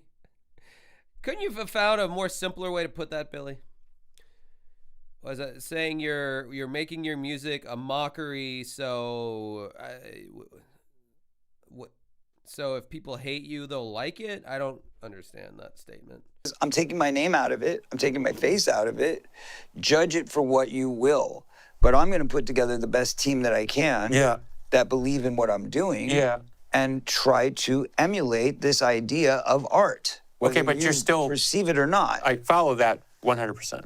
But from a thematic thing, when you're singing, again, remind me of the lyric, because I don't want to... Well, this is different. No, so I'm going back still. We're still in the past. Okay, my apologies. We're at Thanks, Jordy. 2010 here. So in 2010, I put out this very poignant, very powerful album that's very similar to the sound of a Pink Floyd album. Okay, It's good. got that vibe. It's got that feel. In fact, we got Storm Thurgeson as his last concept album piece of artwork to do all of our art, all of the... That's pretty cool. Storm Thurgeson must have really needed a paycheck at that point in his life, because that motherfucker did like most, if not all, of Pink Floyd's album art, including Dark Side of the Moon. So like the fact that Corey Feldman was able to get this dude to do artwork for his shit, like, I don't know, maybe his name held more cachet back then. I mean, granted, this was before the horrendous Photoshop abortion album cover that was Angelic to the Core, or even Former Child Actor was a horrible, I mean, all of his album cover, I saw the Truth Movement album covers, and they do look like capably made. So, yeah, there was some point where I guess he still had money and he could hire like professional people to make his stuff not look like a joke. Good joke. The joke is on us. Yeah, the logos, the branding, everything. That's cool. It was all Storm Studios. God bless him. So that really put the stamp on it as far as I was concerned. And then to make it even further accentuated, I went to David Gilmour and went to Roger, and I got their blessings. I gave them both a copy of the CD, made sure that they weren't offended or mad at it. You know what I mean? Like, I really did everything I could to keep it as authentic as possible, as an extension or a sister band or whatever you want to think of it as some connection to my tribute to Pink Floyd without stealing from them in any. The fact that he would call his shitty band that no one ever heard of, the Truth Movement, the fact that he would have the fucking ego to say it's a sister band to Pink Floyd just shows you the how deep the wells of delusion go with this man. Anyway. Okay. And then after that, it was like, okay, I think people kind of started to get like, he's serious about music. He's not playing. You've definitely gotten that point across. Right. So then I go back into the solo stuff, and then I'm like, okay, now I kind of have the license to do what I want. Now I can be creative and... Did it work? It did. Well, yeah, Ascension Millennium went viral, and, that was my first hit on MTV, and it was like, 2 million views in like a day or something. It was great. I mean, it was like, okay, we did it. Here we are. And the video was cool because it was... But they were all clowning on you, though, Corey. No, I mean... Maybe at that point, before the world really like saw how weird things would get with the Angel tour and that Good Morning America performance or whatever, but maybe before all that, like maybe only 60% were clowning, but the majority of it was like, this is fucking stupid. Because Ascension Millennium sounds like a song that like, if it was going to be like a hit, first of all, it would have needed someone not sounding like Michael Jackson on it. I love the song, by the way. I am shitting on it, but I'm not. I love it at the same time. That song would have had to have come out in like 2002 at the latest for that kind of sound to still be popular in the United States. But in 2015, 2016, wherever it actually like debuted, like that shit was so. I mean, this was after even like the Katy Perry, Kesha, Jason Derulo, that club pop sound. This was like after that was even done. And Ascension Millennium didn't even sound close to that stuff. Like, again, the delusion, man. It's very thick and viscous. It was a breakthrough video, you know, back when they did breakthrough videos. And, you know, it was a one continuous moving shot that never had a break, that never had any kind of stop or edit. So people were very impressed by the ingenuity. But take me back to the joke. I'm just. I know. I get caught. I know. I'm sorry. I'm like that, but I always will come back. So anyway, so I went through a series. Okay, now we got top 40 Billboard hits. Now we're on the Today Show. We got. Oh yeah, if you guys want to vote in the Battle of the Bands, my mod Paul put the link there to vote for Dancing with Ghosts that we could potentially play main stage at Warped Tour. So if you want to go vote on that, click on that link. I think you might have to make an account, but it takes 2 seconds. Just do it. Do it while you're listening to this. Just do it. Don't think about it. Just do it. The most views ever in the history of the Today Show. These big moments that most artists would be like, holy shit. Josh is drinking a Michelob Ultra and a Coke Zero Orange Cream. And I'm still going. You're definitely cracking the zeitgeist. Right, but am I going to get away with it? You know, so the moment the Today Show was over, every headline, Corey Feldman's bizarre performance. Corey Feldman was terrible. What's wrong with this guy? You know what I mean? It was like they just nailed me to the cross. And the more they nailed me to the cross, what I found, the bigger the reception, the bigger the audience, the more people wanted to love me because they saw me or they heard me. They liked the music just for what it was. Yeah. And it was like, you can't tell me that I hate this music. You can't tell me I hate this performance. You. I like it, and I'm going to stand by that. And that became a thing all in and of itself, which is that suddenly you've got like a real force of fans that are standing up in my favor saying, stop messing with this guy. Okay. No, they were saying, this shit's so fucking cringe. Let's keep playing it. Oh my God, did you see that? You remember that kid from those 80s movies? Yeah, he's like 50 years old now. And he's like paying all these like 20-year-old women to like just be in his presence as he tries to like make this like Swedish pop song. He's trying to like just make it work, and he's being dead ass serious. Oh my God. ROFL LMAO. Let's watch that shit again. $5 from Gagzooey. Siamese Dream a Little Dream. Hell yeah. Collaboration that we need but don't want. And that started to change the schematics. Now, last year we play Riot Fest. 20,000 people showed up just to hear our set. Bro. God, my fucking neck is like pinched. Like I've been in pain this entire fucking live stream. I don't know what's going on back there. I've seen footage from this Riot Fest that he's talking about in Chicago. The crowd is straight mocking him. I gotta get footage. You guys have to see it to believe it. We got Corey Feldman. We'll do, what's it called? Diseased live. This is a fine example because they show the crowd very extensively in this. Yeah, look at this crowd and just tell me how many people are just rooting for him. And no, we must protect Corey. Don't make fun of him. Like you're finna see how deep this well goes. Right when you thought we hit the bottom of the delusion, the Corey delusion well, there's yet more delusion to be. There is yet more delusion to be had, butthead, or Beavis.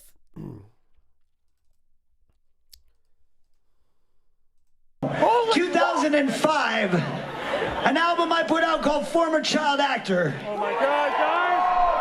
Oh my fucking God! Yeah. Oh my God, guys! Oh my fucking God! Like just overly freaking out. Like, dude, come on now. I have a distributor guy, or a guy who knows a distributor guy. He literally sent me 2 sealed copies of Former Child Actor for free because he has this stockpile in his warehouse because they did not sell. Like, the album just did not sell, and that's what album this song came off of. And you got a prison sculpted body. I don't know what. That's a fucking vegan. I've only lifted up the newspaper as far as lifting weights body. I mean, I'm one to talk, but. And this song is called Diseased.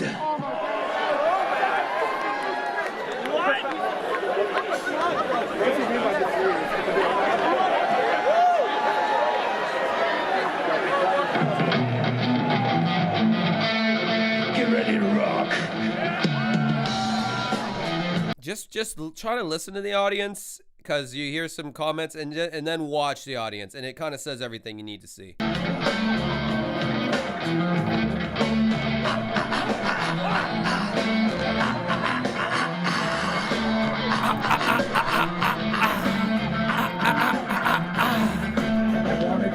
Okay, so right here we have a mock circle pit, or mosh pit rather.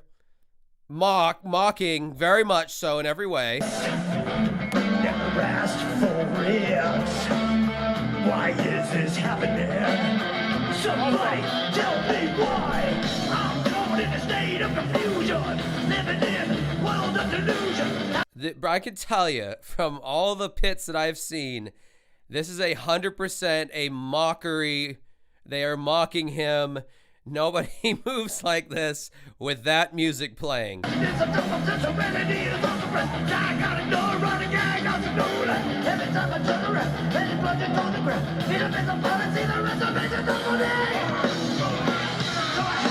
First of all, 100% of those people in that pit are not people who would have the balls to ever go into a normal pit, because you've got these little fucking skinny little milquetoast dudes with the little fanny pack around their chest being like, yeah, and then you got these like fat bearded guys who like look like they just got out of their basement. I'm not judging them, but I'm just saying these are people who would never go into a normal mosh pit.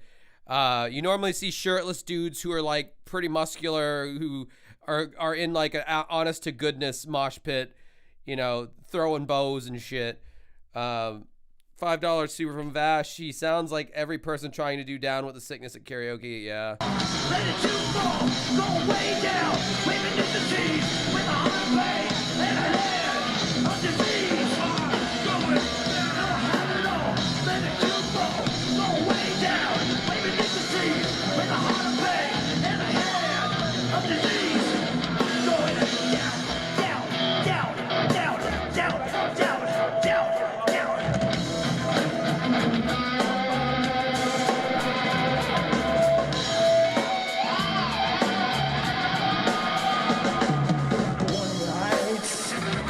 Just my second sight. I'm not in control. I will not let go. I'm stuck in a world of frustration. No pleasure, just my masturbation. It's the purpose and serenity is on the rim. I got a neurotic gag, not a noodle. Every time I turn around, my head is rushing to the ground. Need a miss a policy, the reservation of me. Crowd surfing at a Corey Feldman set. Oh man, that's great. No, I have it all. Too far, go way down, waving in the trees with a heart of pain and a head of disease. No, I have it all, ready too far, go way down, waving in the trees with a heart of pain and a head of disease. Going down, down, down, down, down, down, down, down, down, down, down. All right, I think this is the point where the audience is like bowing for him. This is great. Down, down, down, down, down.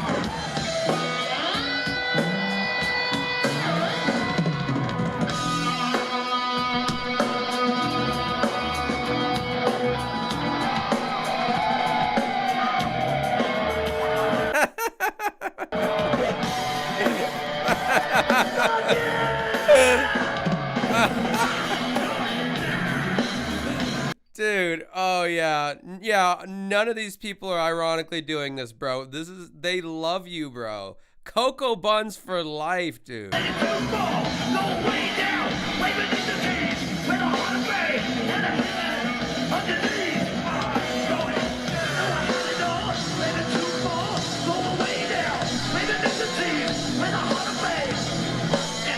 disease. Go way down, go way down, go way down. With a head of disease.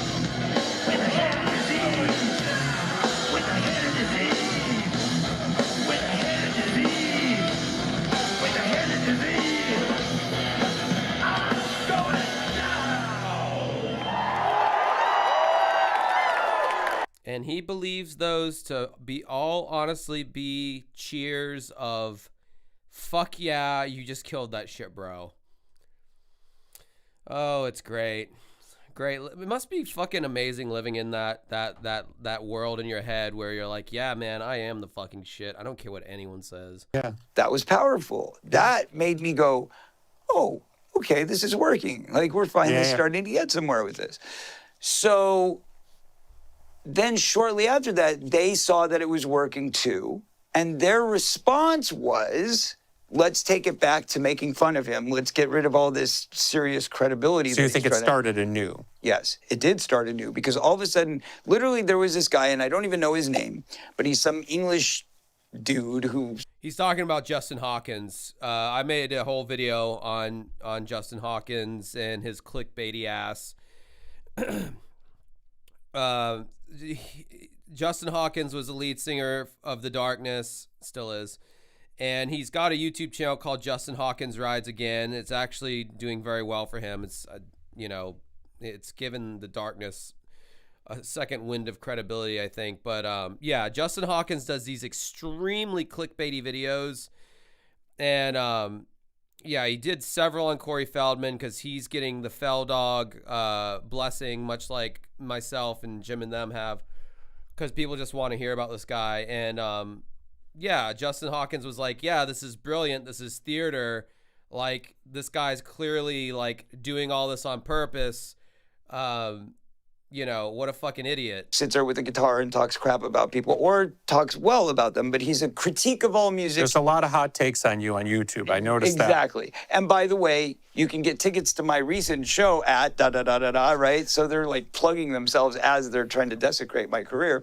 But... Well, The Darkness actually, like, is purposely tongue-in-cheek and purposely, like, jokey, but, a lot of people... And boy, do I know it, after I made that video criticizing Justin Hawkins in his incredibly clickbaity ways, man, I had a lot of Darkness fans, like, talking shit about me on that video. So they have a legitimate fan base, but they very much were doing a modern-day Spinal Tap. And they were very much in on the fucking joke, unlike Corey. This guy who came out after the Today Show, and he stood up for me, and he said, you know what? It was art. It wasn't bad. People try to think it was bad. It wasn't. Let's look deeper at what he's doing here. This is ingenious. This is great. This is da-da-da. And I was like, wow, look, somebody gets it. This is awesome. I was all excited. That same guy comes back 5 years, 7 years later and goes, I figured out the Corey Feldman thing. It's all a joke. Nobody can can be this terrible Thank you for completing all this the time. I feel like I got to the end of the But now movie. you're understanding. Okay. It's this guy, the same guy that was praising me and saying how great the things were that I was doing because they were so different and edgy and whatever, Okay. is now coming back. Because I saw this in getting ready for this interview. So I you saw know what where I'm talking about. I saw where people were And they're openly taking questioning whether clips. you're doing some kind of weird performance. art. Right, because they're taking clips. Okay, I'm sorry, but you've toured for 30 years. When you've toured for 30 years, how many times has the sound gone out? How many times has the lighting guy missed Oh the my cue? God! If you just took my bad moments, I mean, That's what I'm it's a shop saying. of horrors. Like, how many times have you hit your tooth into the mic? How many times? I mean, it's just this. Bro, him hitting his tooth into the mic has become like a legendary moment in Corey lore. Corey lore! Yeah, that shit was brilliant. First, and I love how he goes to Billy and he goes, how many times has like the mic gone out or the music gone out or whatever? And Billy's like, oh, it's happened to me so many times. Literally, Smashing Pumpkins have played 3,000 more shows than you have. And you are like still fucking fairly new to the game in comparison. Like, you don't really have the excuse to fuck up the amount of times that Corey has miraculously fucked up. That just happens. It's called being a rock and roll guy. It's Yeah. what you do. Yeah. So we deal with No. stuff. Stuff goes wrong constantly. Yeah. And we're constantly Stuff goes wrong constantly. And now he's finally being a little he's finally like spitting some truth here. Yeah, I mean, fair enough. It is going bad constantly for you. It's because you're incompetent. You hire a team of incompetent people to surround you. These are all probably good reasons why things are going bad for you, as opposed to a band like the Smashing Pumpkins, who hire a team of professionals. And if the sound goes out, it is legitimately like a fluke. Your shit is because you don't know what you're doing, and you're probably hiring your pool guy to run sound for you. having meltdowns, and we're constantly acting like everything's okay to get out there in front of the audience and put on a But smile. for the and sake of this, and I feel like this is even so beneath us, but can you tell me definitively, there's nothing performative about what you're doing. You are doing what you... Billy's like, I'm not buying it, bro. Billy's like, I'm not buying that you're trying to tell me that this is 100% authentic and not performative at all. He thinks Corey, look at that smile on his face. He thinks Coco Buns is full of shit. And yeah, I knew from like how Corey fucks up. I knew it wasn't a performance. Everyone's like, oh, he's an actor. Of course it's like, no, he's not that good of an actor. I'm sorry. want to do. It's all performative. No, but I mean performative meaning you're playing Corey Feldman, the crazy rocker guy, as... I'm not. I'm just me, man. I'm just me. I know I'm just that the because artist. I'm because just doing what I do. even though we've had these 2 encounters, Right. 2 to 12 encounters. Whatever they might be, yeah. But my point is I know that's you being you because I've had the pleasure of getting to know you a little bit. Right. So when I see you on television, Hey, guys, guess what? I know that. I'm not perfect. I'm goofy. No, I'm but- awkward. but I'm saying I am is- as imperfect as God made me. I like the idea of you, maybe it's vainglorious, but I like the idea of you putting on the record, no, there's nothing fake about what I'm doing. I am doing my thing. Right. That's it, I right? mean, it is what it is. I love it. You No, know. because I can't believe there's like these hot takes where it's like, oh, it's an act. Well, yeah, And I'm because thinking, Bro, you thought it was an act too. Come on now, Billy. Billy, you're not one to get into it with people, are you? You're trying to avoid confrontation right now, Billy. if he's doing an act, this is like, it's pretty out there act, right? right, I mean, like yeah, the 'cause I act that get that nobody too knows is sometimes. a joke, right? No, but I get that too sometimes, and I'm like, trust me, if I was faking it, I wouldn't be in this fucking band. Right. I would have picked a Exactly. better band. Right. Oh, they forgot to bleep that. See, I don't know. The bleeping so at the beginning of this, the editor on this podcast is lazy. At the beginning of the show, they're bleeping pissed off, and now he's saying fucking and not even bleeping it. What's going on, Billy? Right? I think your band's pretty good. Yeah. Thank you. What I'm saying is, Dude, Corey just said, I think your band's pretty good to Billy Corgan. Like, oh my God. Oh my God. I will say live, the Smashing Pumpkins are still amazing. I may not like Billy Corgan's music they put out in the last 15 or so years, but like live, Smashing Pumpkins still kill that shit. So don't get it twisted. I sometimes, because I get this kind of vibe from journalists, sometimes I'm like, the band's called the Smashing Pumpkins. Like, Right. don't you get it? It's all supposed to be kind of a fun Tongue in take. cheek a little yeah, bit. It's just, Yeah. I mean, we're not. But that doesn't mean the art doesn't speak That's for what itself. I'm saying. I It's mean, just what? like It's stupid. you've certainly taken enough slings and arrows through the years to note that you're serious about what you're doing. Right. So now it's like, you know what? Fine. How about this? If you want to see it as a joke, you go right ahead and you keep propagating that while I'll keep making my songs and we'll keep getting more and more followers and So what's audience the members is and the bigger goal to just venues and So I'm talking about he talks over. Billy's not the best interviewer in the world. spreading the love. So That's what's the goal. what's the dream is- goal? It's spreading the love. That's it. You know, I want to write positive music that means something. Mm-hmm. I want people to be inspired by the words and the feelings that they Mm-hmm. get and the musicality. I mean, that's what matters to me. I want people to, first of all, come to the show and have a great time, Yeah. no matter what you're getting out of it. At least, whether you want to laugh at me, whether you want to scream and cry and say it's the most exciting thing you've ever seen, or whether you just want to stand there like Okay, in so- awe. I don't care. But walk me through this, okay? But Let's enjoy this. Enjoy the show. Understood. Walk me through this. You're on stage, and you know we all see who's in the crowd, right? And I definitely I'm sorry, guys. I got to pee real quick. I got to pee, and I don't want to miss a single word that is spoken for the record here. talk amongst yourselves and try to listen out for my piss stream.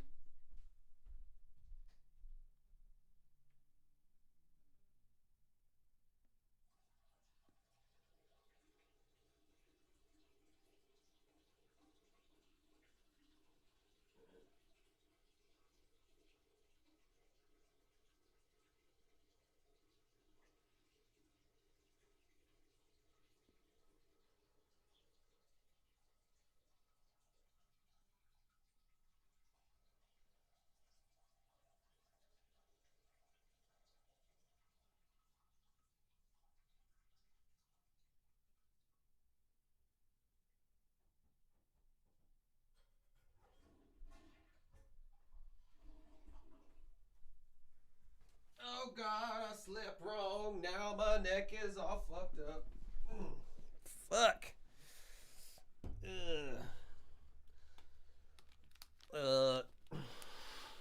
Being in pain sucks.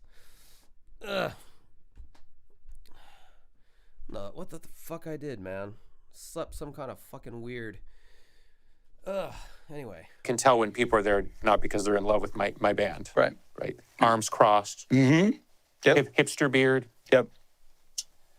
What's your inner psychology at that moment when you're dealing with, let's call it an overt negative and an overt positive? Like, how do you balance that in your mind? Watch what happens in the end. Which is? They always walk out with a smile.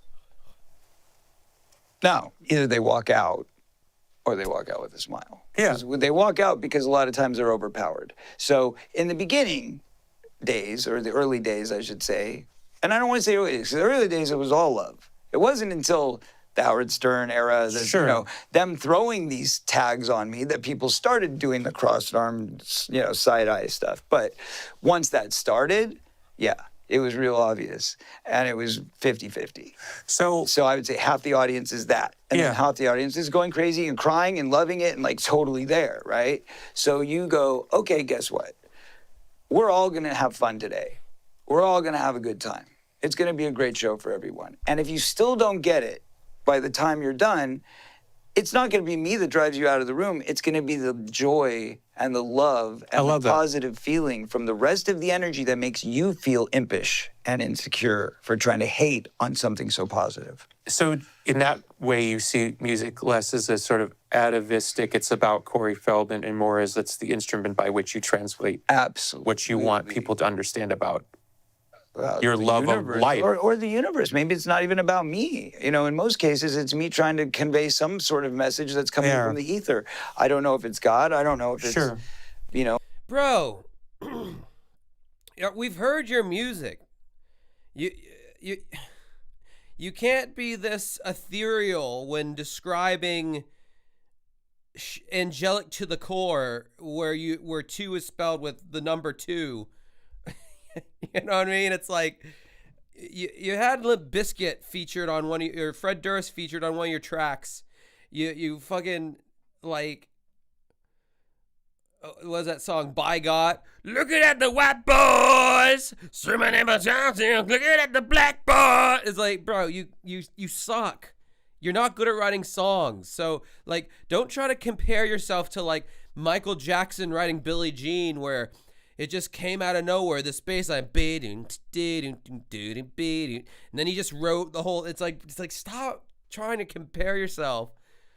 It's like you never see musicians act in a movie and then they're interviewed and they're like, you know, it just came to me, this role, and I had to embody this character, and it came from the heavens or it came from God. I don't know where it came from. Like when Phil Collins did Buster in the 90s, he wasn't like, oi mate, this shit came from gold or something or the ether. No, he's like, it seemed like it could be fun, and I wanted to play this character. I don't know.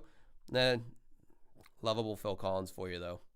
Never had an ego whatsoever. Unlike this fruit. Life forces beyond us or whatever, but Yeah. I know that I don't claim responsibility for writing these hit songs. I don't think you probably would either. Like Yeah. it comes from somewhere Alex, why are you autistically stemming about Billy Corgan being bald? He's been bald since like the mid-90s. else. We pull it and then we get lucky enough to Yeah. transmute it. I have these early memories of playing and when in the late 80s, early 90s, when we were doing things that you weren't supposed to do at that time in alternative music, like guitar solos, and we were very aggressive. And I mean, these are things that are like... Well, you had big orchestration and things like right, that. but I'm saying we got this vibe from the history community, like, let's call it, you're not supposed to do that. Right.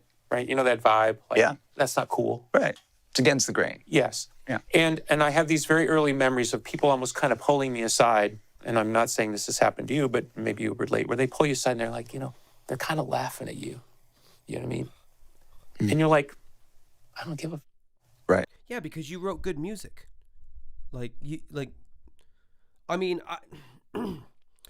only problem I could see Billy Corgan running into back in the day is that his voice sounded weird.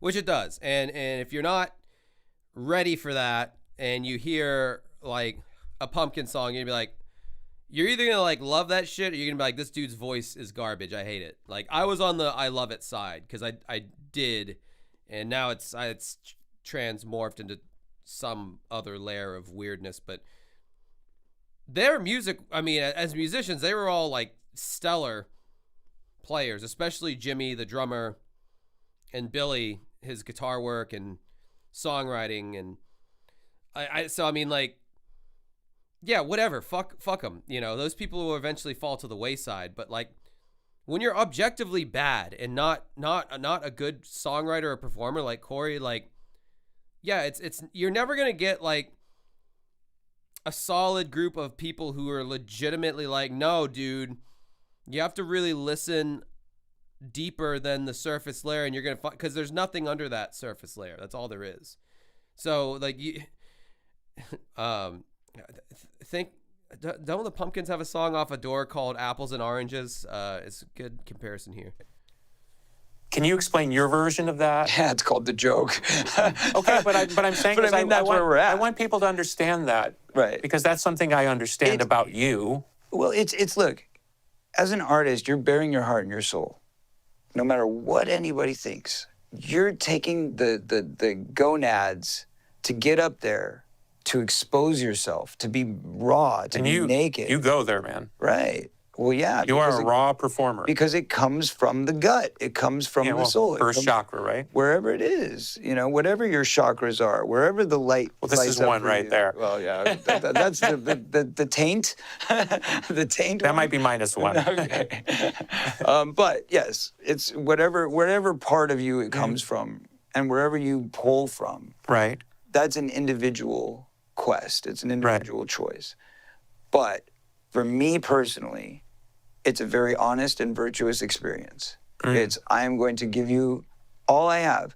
Now, of course, it's all choreographed. Of course, we try to play the same set every night. Of course, the lighting cues and the film cues and all that stuff is That's production. where the punters get lost in. Right. You understand and I understand that performing is becoming a vehicle for whatever's happening. The script, the stand here, do that, that's just part of the show. Exactly. That's not why people go to see the show. Right. That's the thing that most people do not understand. Right. People go there to see something within the performer. Right. And they want to see where your heart is and where your soul is when you're transcribing or transposing these ideas. Couldn't agree with you more. Okay. So where I come from is I'm going to go out there and do my job the best that I can do it every day. And when they love it, I love them back. When they hate it, I love them anyways. How about that? I'm not mad at anybody that spends money on tickets to my show. I'm not mad at the guys that want to put on the Corey Feldman Rocks tank top for girls and booty shorts and stand there in the front row with a beard going, yeah, man, yeah. You know, cool. If that's your trip, do it up. So off of this, do you have a life philosophy? Because it seems to me you're indomitable. Thank you. Your spirit is indomitable. So do you have a formed life philosophy at this point?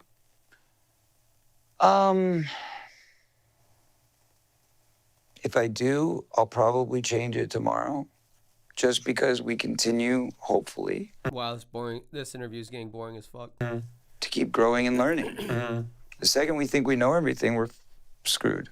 Right. But you've faced very unique levels of adversity and doubt. And you know, sitting here, you don't come off like a victim, right? Which is pretty rare. Thank you. Billy was testing to see if Corey knew the word. Yeah. No, I think that's true. right? I mean, I'm not a victim. I'm a survivor. okay, right. But I'm saying is we've all met victims. You know what I mean? And I've certainly played the part plenty in my life. But I'm saying, I'm sure I have too. okay, but it's sitting here now. You don't present yourself as a victim. You're not. I mean, you point fingers, but it's not the pointing fingers of like they owe me something or you know what I'm saying? Yeah. It's you're owning your thing, right? I made my mistakes. Like I said, I'm not perfect. Sure, yeah. But I'm saying is like, what would you share in terms of like life philosophy? Because I think it's you and I have had such unique life experiences, and most people don't know what that feels like. Okay, But here's it is a kind of weird, kind of Zen Buddhist living lesson kind of thing that people like us go through. And I don't mean that in some sort of like we're blessed. well, You could argue, we could argue we have, well, yes, but we Or could we argue may we be also have cursed. weird in karma too. Right, right. Because it's a singular existence. Right. You know what I mean? Yeah. Like when you've been mean. I would say, as far as like the Pumpkins' first album, Gish, goes, I would say their singles are really the most listenable songs off that album. I Am One, Rhinoceros, Shiva. I don't know if I'm missing any, but those are the best songs off that album. Unless I'm forgetting one later on in the track listing, but yeah, the first album was it was, you could see the early seed of what they would become, but it was definitely a first album experience. You've been memed, I've been memed. When you've been mocked or whatever, you know, you're held up as an object of derision or, you know. Yeah, I would agree that Gish is their weakest 90s record. I mean, even Pisces Iscariot after that, I would say had like stronger songs on it overall than Gish did. Even like the joke of the day, right? You know what I mean? I've been there, you know, Family Guy or whatever, right? I'm saying is you have to have some form of inner tenant that keeps you on the Yes, Hello Kitty Cat. Oh my God, it's crazy you said that. That's my favorite song off of Pisces Iscariot. That's such a good song. Like, oh my God, I love that. That just gives me the warm 90s alt rock feels that I want. Yes, great song. It's called A Deep Fortitude. Okay.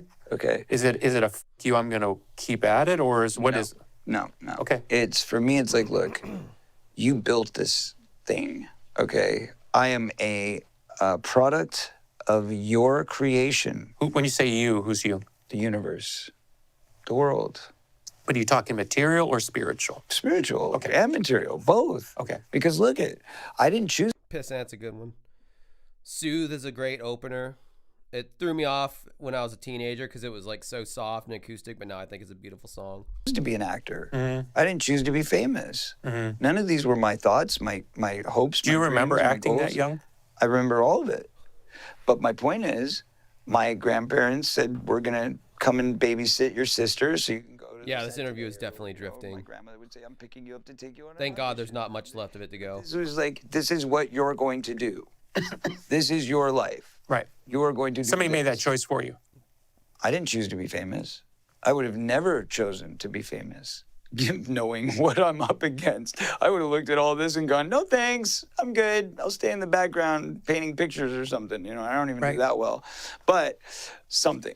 Maybe I'd been a lawyer. Maybe I'd been a doctor. Who knows? But I probably would have ended up. We got in about entertainment 20 because minutes I left love on this art, interview. and I'm always going to have that artist in me because that's part of who I am. That's my makeup, right? But that doesn't mean I would have been the guy in front of the camera. It doesn't mean that I Sure. would have been on everybody's T-shirts. You know what I mean? Like, I may have wanted to just be that private guy that Right. sits in the closet and does his art and puts it out and doesn't tell anybody who the hell he is. Who knows? So, okay. But I was never given the chance. Okay, but when you say fortitude, like how does that apply then? Because my point is that at a certain point you accept that this is your life. It was chosen for you, and that's just. So the way at it is. what age There's did no that happen? Going back, I think 18 when I got sober. You know, because when I got sober, there was the question of, do I continue? You know, or do I? Because I thought my career was over. I thought at that point, you know, I've been Well, blacklisted. there's the classic, and there's the classic child star problem, right? Anyways, right. But now I solidified that by putting the nail in the coffin by getting arrested for drugs. And not just drugs, but heroin. I mean, it was pretty serious Well, stuff in 1989. If you're going to party. If you're going to go for it, go for the top. But no, seriously. So, you know, I was in a really bad place. I mean, I'd done a lot of damage in my career. And I take responsibility for that. I was the one partying on the set. I get it. I wasn't being professional. I was showing up late. I wasn't knowing my lines. I deserved to get my ass kicked a bit. That was fair, you know? But where it wasn't fair was when I did get my life together. I showed up. I suited up. I did what I was supposed to. And I did Meatballs 4 in Rock and Roll High School Forever. I met the call, and I was still kicked in the face. That was the part that hurt. So once I realized, you know what, you're never going to... I think the thing missing with this interview and a lot of interviews with these guys who are still trying to like save face and like still kind of try to have like a career in whatever industry they're in, they never give examples. Like that's to me what makes an interview fascinating. Like I still got kicked in the face. For example, on the set of Meatballs 4, yada yada yada, or Billy Corgan. Oh yeah, I've played the victim before. For example, like give us an example of like when you did these things that you're talking about, and don't just assume that we know, because we don't.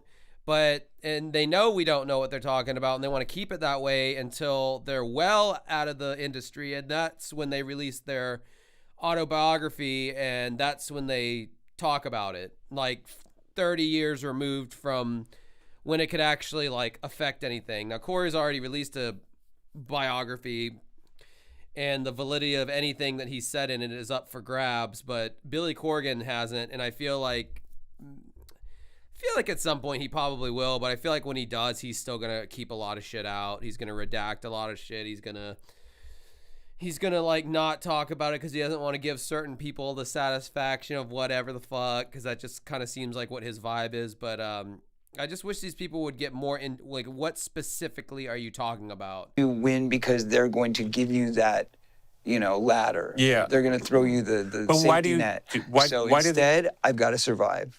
And Okay. it becomes about survival. like Courtney Love once told me she was in actor jail Okay. because of her issues with Hollywood. Right. She called it actor jail. She once said to me, "When do I get out of actor jail?" I don't know if the joke translates, but I'm saying No, it didn't, apparently. whatever happened to I've you. been in industry jail. Okay, but I'm saying is, where do you think that comes from? Was it a collective thing, or do they move on? Or Again, I think it's systemic. I do.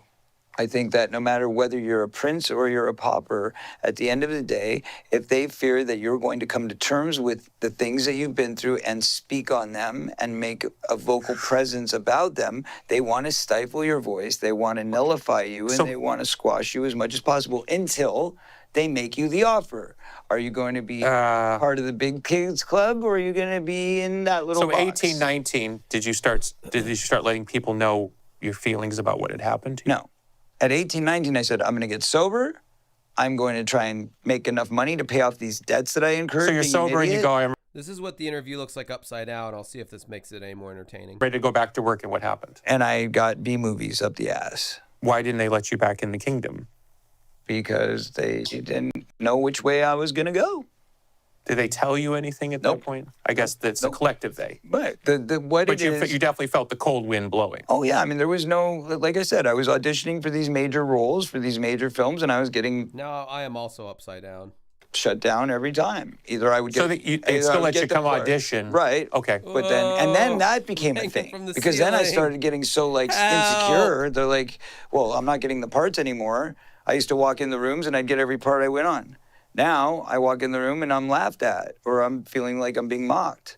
So then I felt very worthless. This is better. So it was like, okay, well, if I can't be this guy anymore, then I guess I just have to make enough great independent art films to prove to everybody that I'm Right. serious. So I did the schlock movies in the beginning, getting out of rehab to pay off my debts.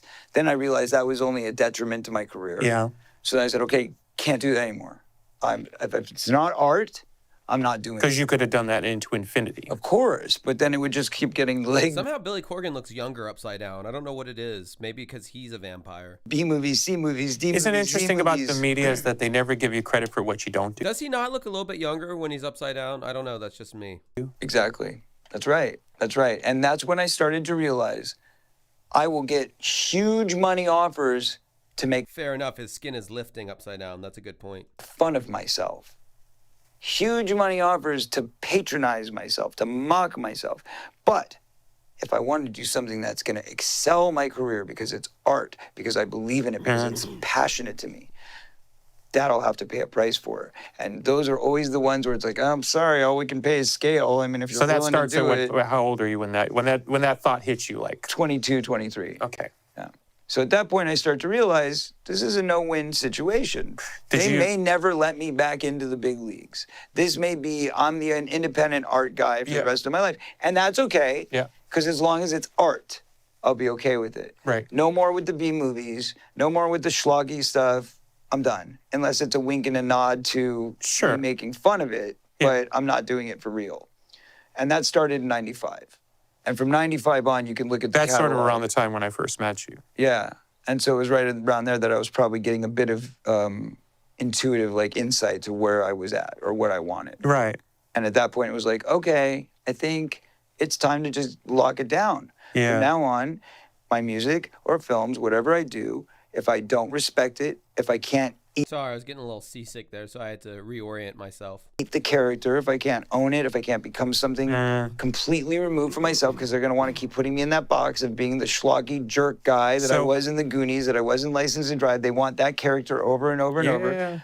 I'm not doing it ever again. Yeah. Never again. So in terms of, let's call it rating the success of that journey that you've been on since that age, 22, 23, where are you at on that? Oh, man, it's been like a roller coaster. Come on. But where are you at on the roller coaster right now? I'm pretty high. Feels like it, right? Yeah. I feel like I'm... That's why I like talking to you at this moment, because I, like I said, I've had little insights along the way. Yeah. And no, I feel like I've finally like actually accomplished something in my life. And I mean, And obviously by the way, spiritually... Stop for a second.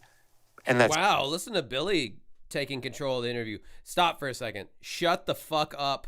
I'm tired of listening to you talk. yours.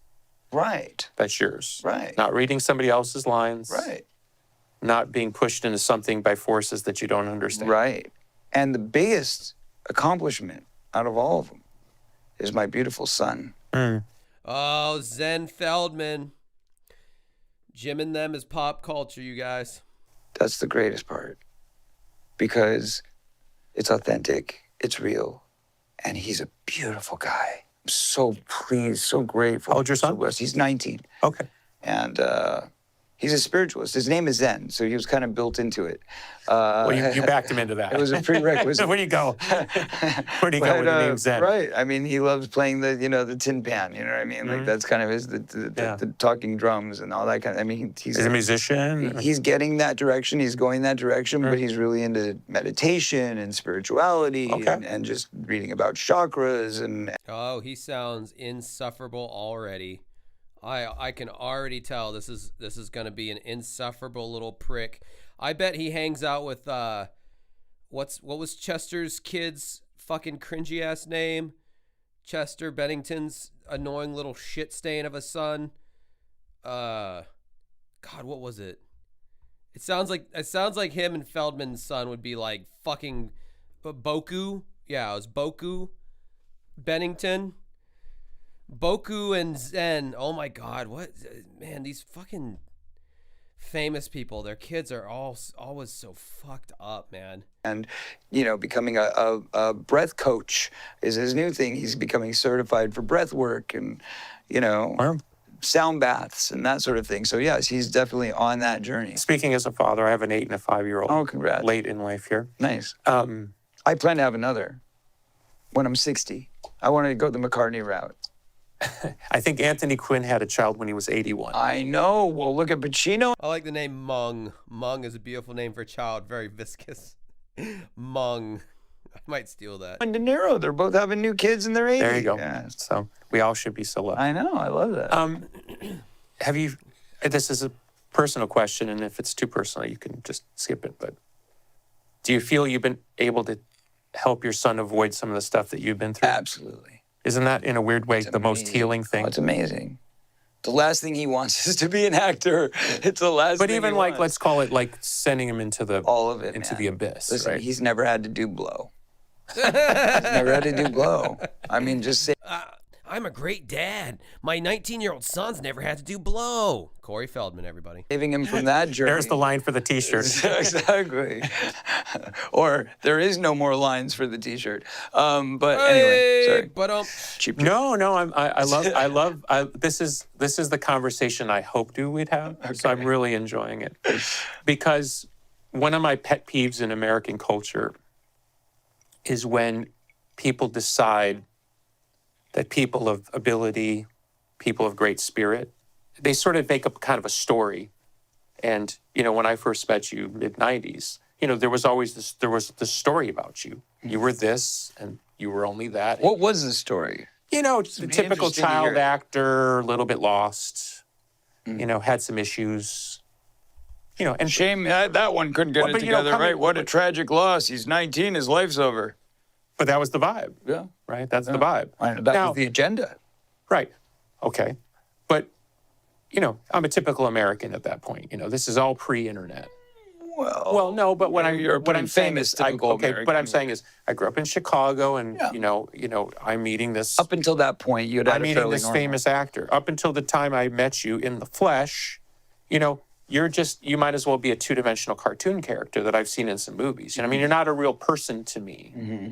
It was only when I met you that you started becoming a real person to me. Mm-hmm. And I started looking at your story through the lens of like, I've actually shook this man's hand, and I feel like I have some understanding of who this person is as a spirit, not as a thing, Right. an product. objectified. Yes, thank Right. you.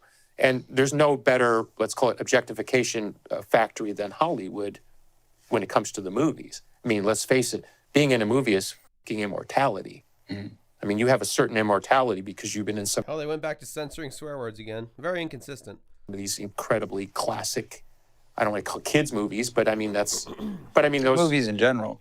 I have a friend who I work with in professional wrestling. His bedroom is completely devoted to the Goonies. Oh, wow. And he's That's nice. 40 years old, That's funny. but that's his favorite movie. Goonies never say die. That's Yeah. my friend. Yeah, I hear you. Look, for me, it's kind of like, oh, that thing, I don't really spend much time thinking about it. But let's try to flip it on its head, because obviously we talked a lot of hard stuff. Yeah. Do you feel good about the art of it all? Or is it too painful for you? To be honest, no. And I'll tell you why. Explain what. I'll tell you why. Because I want to understand. why. I don't want to be that guy, Because- but like, I like the movie, so because you it- should too. Right. No, Goonies is a good movie. Don't get me wrong. Lost Boys, great movie. Stand By Me. I'm just, 18 number one films. They weren't number one for a mistake. 18 number one films. I might have to get a fact check on that one, Corey. They were number one because they were great films. Yeah, there's a lot of farts in that room for sure, that they're both deeply inhaling. Corey's doing it right now. It's a mixture of Billy Corgan and his own farts. But that said, when you look at success as a kid, you're looking at success through the lens of, this is what mommy and daddy told me to do. This is why I do what I do. I am being a good boy, and I'm doing what I'm told. And by the This way, is my you're, job. and you're winning. I don't even think of it that way, though. I understand, but I'm saying, if your kid's trying to make a parent happy and you're doing a great job, like But they don't tell me I'm doing a great job. They're beating me. They're taking my money. They're locking me in a cage. It was, everything Despite all your rage? you could imagine without the actual physical cage, but the cage was a bunk bed that I was tied to while I was being beaten. So, yes, it was basically like a cage. And was not allowed to go out, was not allowed to have sleepovers, was not allowed. Billy's shtick should be to Dutch rudder with each male guest at the end of the interview. I don't know what a Dutch rudder is, but I'm assuming it has something to do with your penis. And I 100% agree with whatever the fuck that is. Allowed to have other friends, was not allowed to ride my bike because I might Oh, we had a fact checked. Corey did not have 18 number one movies. Ah, damn it. Fucking inconvenient facts. fall and hurt myself. Okay, this is a strange way to come at this. I'm just saying I had a No, really no. tormented childhood to get to the point where everybody was entertained. When people go, oh, but you made all these great movies and look at these accomplishments. No, those weren't accomplishments. Those were doing what I was told all the way through. It wasn't until I made a choice that I'm going to continue this career.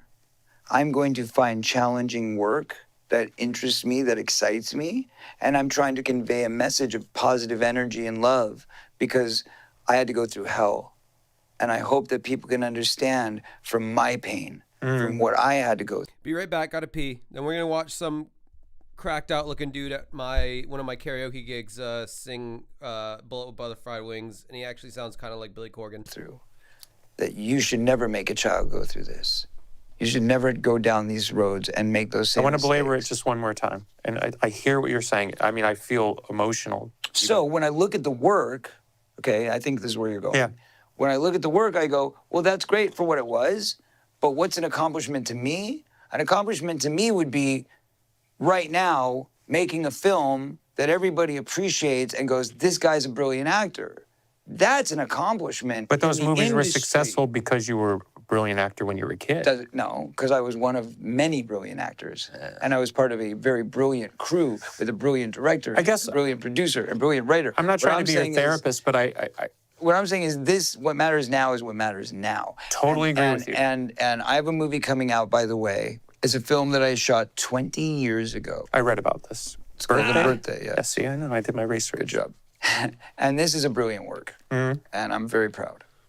And no matter what happens. Has it not had U.S. distribution or something?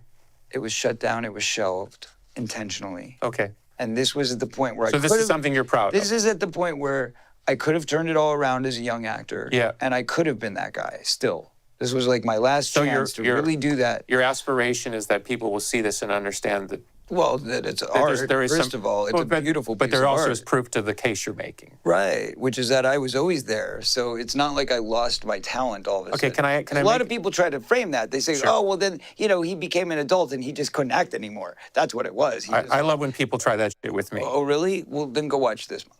You know what I'm saying? Because Yeah. this is such a breakthrough film and so groundbreaking and captivating as a piece of art. You know, Birthday. after all the free entertainment I give you guys, I can't believe only 21% of the chat wants to see my tallywhacker. Because I thought that Todd was cooking the pierogies in the kitchen there, and it's like, hey, show him your tallywhacker, and I thought that you'd want to see it, but no, you don't want to. What a bunch of spoil sports you guys are. The Birthday, because the director is a freaking genius.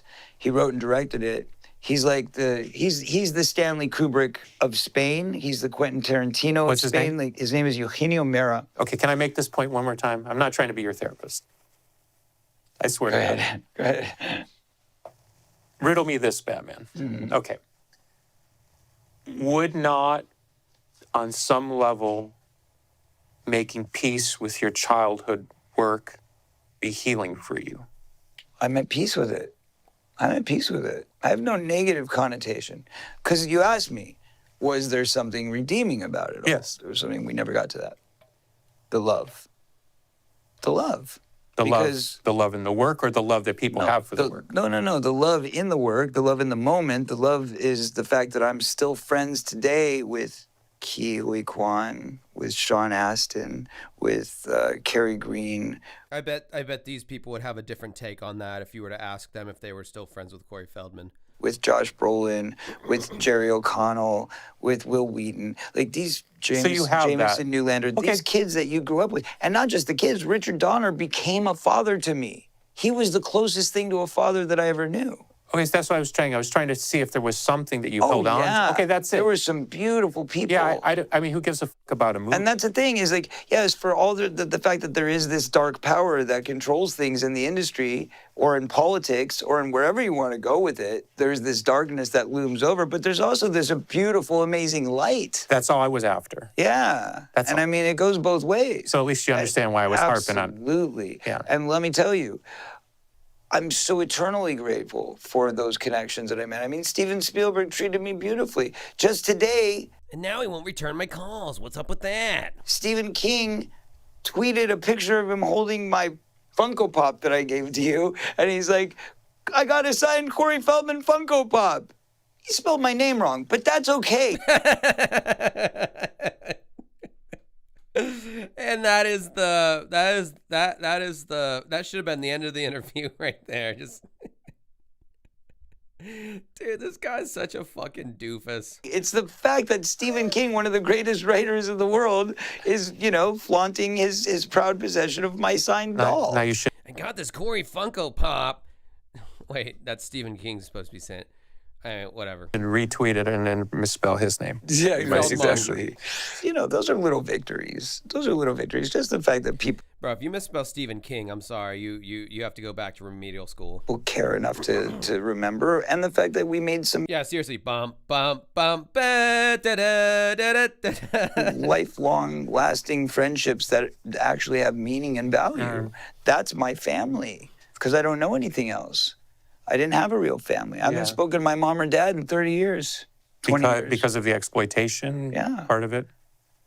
Since the book came out, so maybe not 30 years, 15 years. How much in terms of financial loss do you think you suffered? Which part? Tell me, I don't Money, know. my money was always taken. It was always taken. Do you have an estimate of that? Millions. I mean, yeah. I mean, I made $1 million by the time I was 14 years old. I went to the producers, had pension, health, and welfare, because I wanted to get emancipated and get away from the slave trade. And I said, what's my buyout? What have I made so far? What do I have left? How do I get out? And they said, well, you've earned $1 million up until the point that you were 13. Now you're 14. And what's left in your account? $40,000. So I went to start the emancipation process, which, by the way, was gilded by and championed by the pedophile who was in my life that my father assigned to me through his work. So this pedophile comes in and, hey, we got to get you free of these awful parents. They're terrible.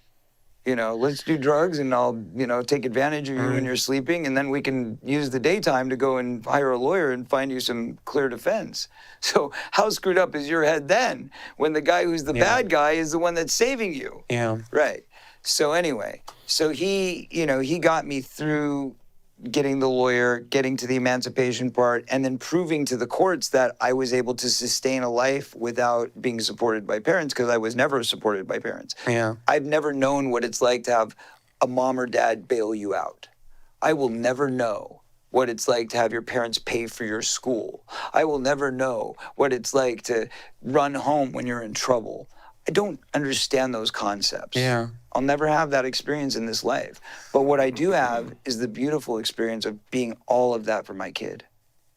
And these beautiful people who saw the pain that I was in, people like Richard Donner, like Joe Dante, beautiful Joel Schumacher to some Bro, can these guys go like 2 minutes without name dropping like other famous people they know? Like, for fuck's sakes, dude. extent tried to help me. I know Get it. Joel a little bit. Yeah, I mean, these Beautiful were man. Yeah, and these were real people, that in spite of the fact that we were in this machine of dark and light, this good and evil balance of egotistical, maniacal monotony, yet, There's a lyric. yeah, right, but yet there was still this beauty and essence of authenticity and humanity behind it.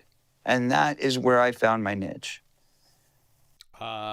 If you want to call it that, I think the trolls are where you found your niche. But if you want to say all that other shit that I wasn't paying attention to, sure, if you want to believe that. But no, the troll community, Corey, much like AVGN, the troll community is where you found your second life. Last thing. We live in this crazy country, which is so in love with its own culture. We've been able to export this culture to the world. You working in movies and music, me working in music. And yet, like we've talked about, we both experienced, let's call it the darker underbelly of what really can happen to sensitive people in a very brutal game. All artists are sensitive. Yeah, but some are really sociopathic and are able to navigate. I'm not mentioning our common friend, but go ahead. My point It's Fred Durst. being is, it's very hard for, let's call it, people who grew up under, a normal circumstance, working class, I know you didn't have that, but I grew up working class, My father was a musician, but, he was playing the Holiday Inn and shit like that. Me too. Okay. And he was busy siring Bill Burr, his illegitimate famous comedian son as well. Don't forget that. My dad played amusement parks. So it's very hard when people like us, and I'm putting myself next to you in this, is when we go to the American public and we say, hey, have some empathy or have some understanding for our journey and how it's kind of knocked us around. Because there's always this vibe that comes back, well, you got lucky. Yeah. Like, don't complain, Right. right? I'm sure you've had some of that. Plenty. But if anybody's made it to the end of this thing, I think they have gotten to see the person that I met years ago in you. And, Thank you. And so I guess as a last way to put it, when people get caught up in, let's call it the thing, the interview, the song, the movie, and they get lost in the sauce and they don't realize it's really the people that animate these things. If anything, a movie is a byproduct of a collective effort, good or bad. Bringing it to life. Right. Oh my God. People work in the Dude, this is like sitting through church, I swear to God. arts understand it's really Can't wait till it's over. about the sort of inner passion of the people at play. And when it's really beautiful, you have these incredible moments like Casablanca or something where it's supposed to be like not an important picture and ends up being one of the most important movies of all time. It's just like a miracle, right? It just, things click. Are you following me where I'm going with this? Okay, good. So I'm not putting you on the court of public opinion because I don't think you shouldn't be on trial. You know what I mean? But I see where people do that to you. And I know from my own experiences when I have tried to go to the American public and say, hey, cut me a little slack, give me a little bit of wiggle room. You know, I'm just a human being here. You know, I play vampire on TV, but, you know, at the end of the day, I still got to get up and like navigate whatever the this is. I still got to be able to look myself in the mirror in the morning and put my pants on one leg at a time. And, you know, you can take this or not, but I mean, you know, I was born a weirdo. You're born a bit of a weirdo. You know what I mean? We are just who we are. I go with eccentric, but go ahead. Okay. So my point is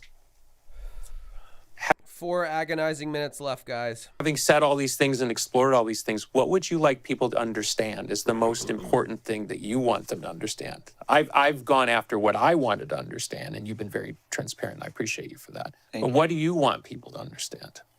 I guess that it's all authentic. He's gonna say something stupid. It's all real. What you see is what you get. I don't play games. I don't put on phony personas. I don't play a character. You know, the love that you see in my heart is pure. The anger that you feel is justified. And the pain is weathered. But I'm still here. Right. And I plan to still keep doing what I do until God chooses to remove me from the scene. What strikes me when you say that, and a lot of our conversation is, it's almost hard for people to navigate living in a culture of falsehood that there are people who are actually real people. Authentic, yeah. Shut hard. up. And I guess, you know, I did Howie Mandel. So fucking pretentious. Like, you guys aren't curing cancer right now. Like, podcast as part of this launch of the new single. And oh, so he is doing this to promote something. Oh, okay. All right, I take it back then. He is trying to promote something. Okay. Now this shit's even more fucked than what I initially thought. Okay. the tour, Low Serville, by the way. Go get your tickets. Low Serville? Low Serville, that's the name of the tour. Was this canned all the way back in last year when he was still doing that fucking tour? Because that's how they do this shit on these things. They'll do something like a year and a half before they even post it. You know, like we're gonna give you a low serve and it's gonna be ill. Anyway, so Billy, do you not see the cringe? He just did a cringe right in front of you. Did you not catch that? All right. That's gonna be all over the country. You can get tickets, VIP tickets at my website. I saw the tour dates. That's a big tour. Or you can come get VIP tickets only at my website, which is not being advertised on the Live Nation sites. CoreyFeldman.net. That's the place where you can come and get you didn't get .com? Somebody stole it from you? Nah, somebody stole it. Yeah, squatters. You know how that goes. I've been there. But I was trying to get to the end of this. Sorry. Now I forgot where I was going. What was the question? Authenticity. Authenticity. Right. Wait. Selfless, shameless self-promotion. Self-promotion Right. mixed with authenticity. Right, of course. The authenticity is I am a workaholic. Oh, dude, Bill Burr interviewing Corey. Now that would be worth watching for sure. That would be amazing. I love helping people, and I get pure joy out of enlightening others.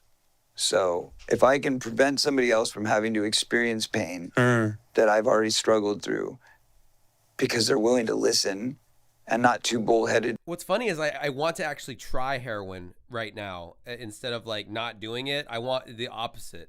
I want to go down a life of pain and struggle after watching this fucking interview, dude. To think, oh, he doesn't know what he's talking about, but you know, they actually take the time to listen.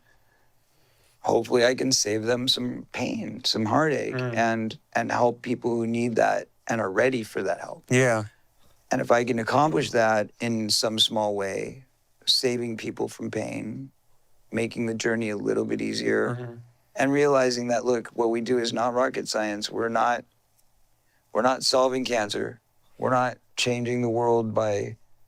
I replaced my vape juice with opium oil, so that's what I'm on from the rest of the stream on out. Dance. Yeah, or by making, you know, we're not politicians. We can't change the laws. We can't change the way things go down. We're still all subject to the fact that our democracy is at stake. All of these things are real. But what we can give is the gift of enlightenment and entertainment to help soothe the rough days that we all have to live through. Up! Stop! You didn't choose to be an actor. No. Right? Who cares? So what do you choose to do now? Write beautiful music. No! And inspire. No! Awesome. Thank you. Thank you. Go away! And there we have it. Should I Oh, yeah. plug this real quick? No. Shame. Oh, Dun, yeah. dun, dun, shameless self-promotion. This is my box set. It is available only at CoreyFeldman.net. It comes with 4 CDs, 2 DVDs, a documentary about how I got into the music industry and why. Oh. Oh, really? You want to go there? Huh?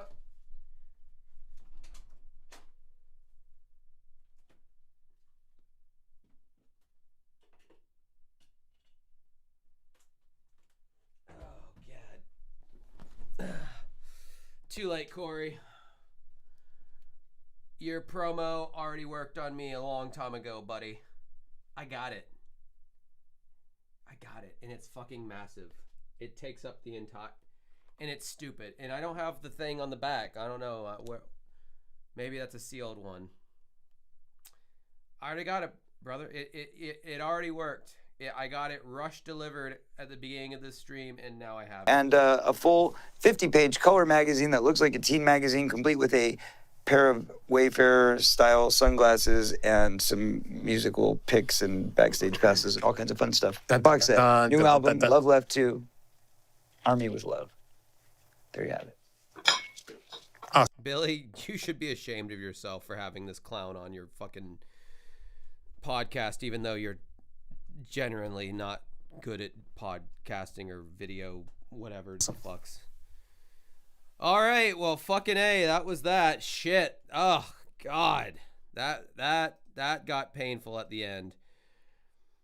All right, so here... I might still get struck down for this, but there's this guy who kind of looked like a little haggard, a little cracked out, came up to my karaoke gig recently. And he sang, the first song he sang was Landslide by Fleetwood Mac. And I was like, dude, you kind of sound like Billy Corgan. He's like, you know how many people's told me that? And I was like, oh, it's cool though, man.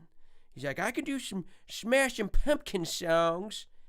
And I was like, all right, man. Well, let's hear it. And he did Bullet with Butterfly Wings and... Oh, is it not? Oh, cool. It wasn't on that whole time. Sweet.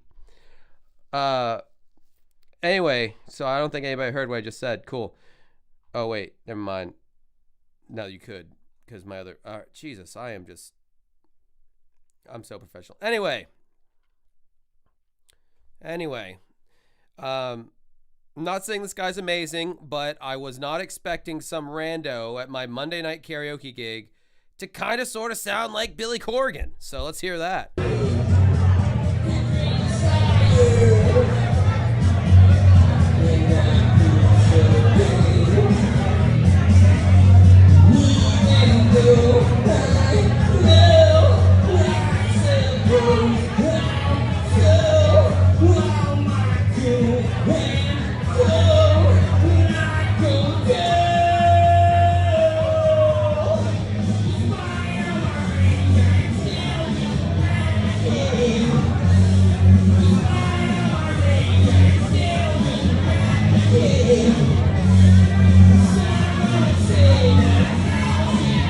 This man did not have much teeth, I will tell you that. But, I mean, goddamn, he's pretty fucking close.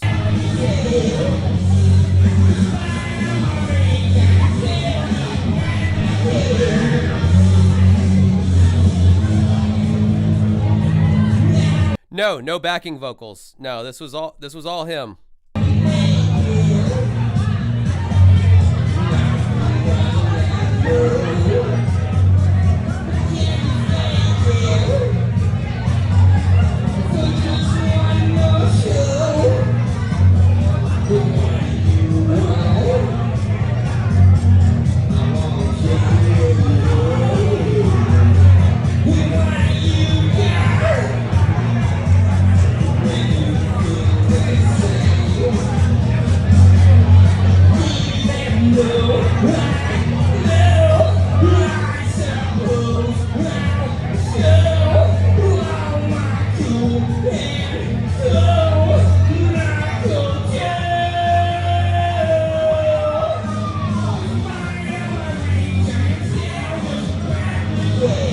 I'll tell you this, he sounds more like Billy Corgan than Billy Corgan does these days. These days. He sounds more like Billy Corgan than Billy Corgan does.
I'm just saying, if the Smashing Pumpkins were to have a tribute band, that guy needs a lot of work. But if he shaved his head, and I don't want to assume he's on a substance, but if he kicked whatever substance he may or may not be on, I think he would be a formidable Billy replacement. Honestly, I think he has a pretty. I've never heard. I've sought out on YouTube like Billy Corgan tribute things or whatever, and I've never seen anybody come close to his vocal tone. That's the closest I've seen. And we got a recommendation in the chat for Shifty Shell Shock, Seth Binzer. I'm trusting that this is worth me watching. Apparently they do they cover their song Butterfly, or Shifty Shell Shock does. And I guess it's gonna be bad, or else it wouldn't have been recommended to me. That's how these things seem to go. So let's see what the fuck. And I play these weird live things because this is the stuff I'm least likely to get copyright striked on and have my stream shut down. So let's see what the fuck this sounds like. Hey, come, my lady, you're my butterfly, say sugar, baby. Come, my lady, you're my pretty baby, I'm make your legs shake. She makes me go crazy. 2001, Crazy. Oh man, that guy is missing some teeth. That sounds like my dad when his dentures were out and he was doing karaoke. HR $2. Let's see Stevie Ray Vaughan's swap guitars. It's probably something I'll get struck on, honestly. They're using a stock Final Cut Pro lower thirds plug in there. I used those. I can't hang on that. Town had a huge hit with a tune called Butterfly. And what we're Oh yeah, just to let anybody know, the reason why Crazy Town's even getting brought up right now. I am not on top of my game right now, but let me try to put y'all on game right quick, as Kendrick Lamar might say. Put y'all on game. Okay, so let's do a copy and paste this into chat. This is my Patreon account. One of my Patreons at the $20 tier. I know it might sound like a lot for a personalized video, but fuck you. I put time into this. I did a whole review. He wanted me to review Crazy Town's Gift of Game 1999 album with the song Butterfly. And so that's kind of become a thing because I had this anyway. So that's how Crazy Town's gotten brought up into this mix. But yeah, I can already hear that's some cracky sounding gumless or toothless vocals. Let's hear the gumminess of this. doing is I put a band together over here with the great Paul Brown, king of smooth jazz. Thank you. We got Noe over here on harmonica, harp, and electric 12-string. We got Lemon, and we got Shifty. And we're gonna bring in Godzilla. let me just explain. The name of this band now is called Reptile Dysfunction. Wow, not only is that a hilarious boomer joke, but man, he has Shifty Shell Shock's vocals are gummier sounding than Lane Staley on MTV's Alice in Chains Unplugged in like the early 2000s. Holy fuck it balls. There it is. And we're going to do this tune, Butterfly. The great Shifty over here from Crazy Town. This is Crazy Town. And when people say Norms is not hip, not only are we hip, we're hot.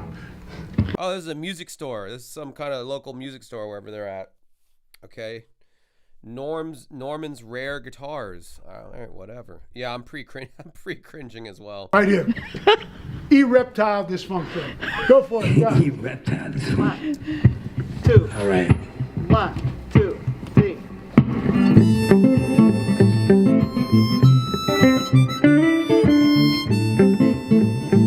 Yeah.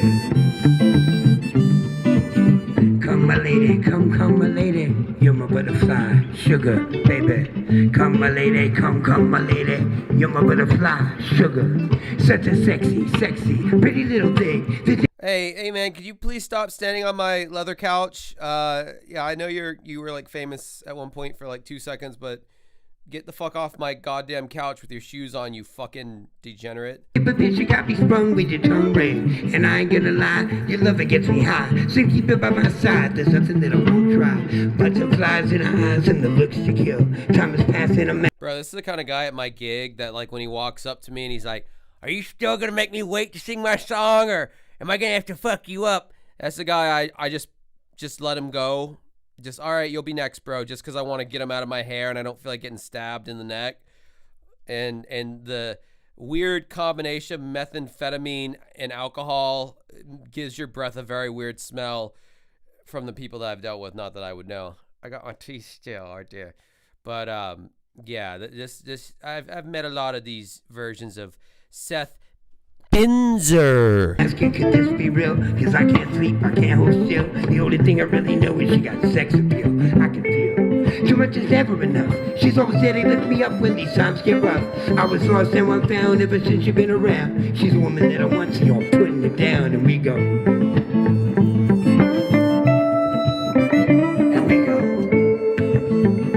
Talking about what if.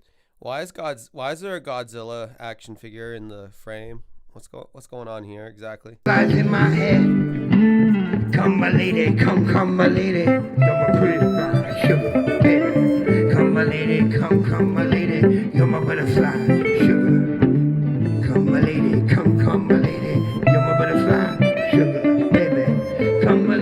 real, they should call their band Florida Man. I mean, I normally defend Florida, but yeah, this is pretty Florida.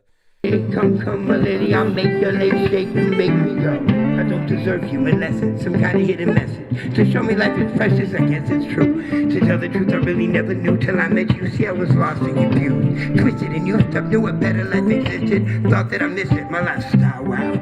I was living like a wild. If this rap is considered G-funk, the G would stand for gums. Trapped on a short leash for rolling police files. But yo, what's happening now? I see the sun breaking, shining through dark clouds, and it's a vision of you standing out in the crowd. And we go talking about those butterflies in my head. Come, my lady, come, my lady. You're my butterfly, say sugar, baby. Come, my lady, you're my pretty baby. I'll make your legs shake. She makes me go crazy. Come, my lady, come, my lady. You're my butterfly, sugar, baby. Come, my lady. Shifty, no solid foods, shell shock on vocals right now. Hey, yo, my pretty baby, I'll make your legs shake, you make me go. Hey, sugar mama, come and dance with me. The smartest thing you ever did was take a chance with me. Whatever tickles your fancy, girls, me and you like Sid and Nancy. So, sexy, almost evil. I'm talking about the butterflies in my head. I used to think that happy endings were only in those books I read, but she made me feel alive when I was almost dead. You filled an empty space with the love you used to chase. As far as I can see, it don't get better than this, so, butterfly. I mean, I'm surprised that A, he's still able to remember the lyrics, and B, he's able to stay, like, on beat with, like, the band, especially with, like, the lack of a drummer, really. But that's about all the only positive things I have to say about this, really. Let me tell you something. Come, my lady, come, my lady. You're my butterfly, sugar, baby. Come, my lady, you're my pretty baby. I'll make your legs shake, you make me go fucking crazy. And I'm loving every minute of it. And I'm loving every minute. Make me go fucking crazy. Make me He's on beat. You make me go crazy. Baby. Just like a butterfly. What's crazy is they're doing all this, which is it's a obscure Red Hot Chili Peppers instrumental off their 1988 album Mother's Milk called Pretty Little Ditty, and they're just like jamming out, you know, and then randomly out of nowhere they break into what became Butterfly. It became Looped or whatever. I don't care if my stream gets shut down at this point. I do want to illustrate this because it blows my mind how they took this one little bit from this obscure Red Hot Chili Peppers song and like they made that was released in 1988, mind you. This was an 80s song. This was just an instrumental jam session that Chili Peppers did, which I mean I think Mother's Milk is a really good album. But yeah, they had this song that other than it being used for Butterfly, no one would have ever thought about it again unless you're like a really like diehard Red Hot Chili Peppers fan. But as I'm listening to this instrumental, all I can think is, yeah, fucking John Frusciante and Flea were really talented musicians. So you know, what can you say? You know, their music can be repurposed in many different ways. Lately, I don't know what the fuck's happened to him. I haven't liked any of the recent Chili Pepper stuff, and Anthony Kiedis is pretty cringe. Let me see if I can skip to the part where it kind of...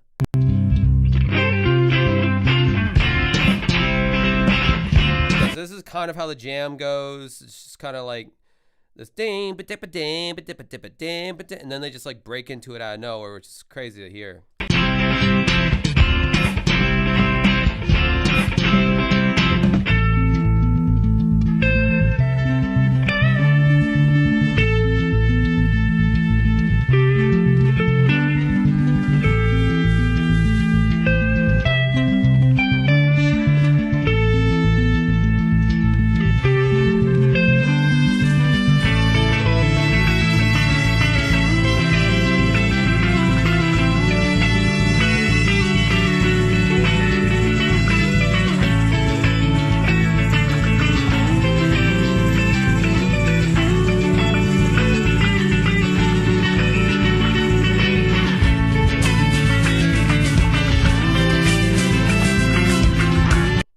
So, yeah, it's kind of weird. It's trippy because it's like, this was totally like an 80s. I just want to play it again just because it's like, it's nutty how it just comes in out of nowhere like that.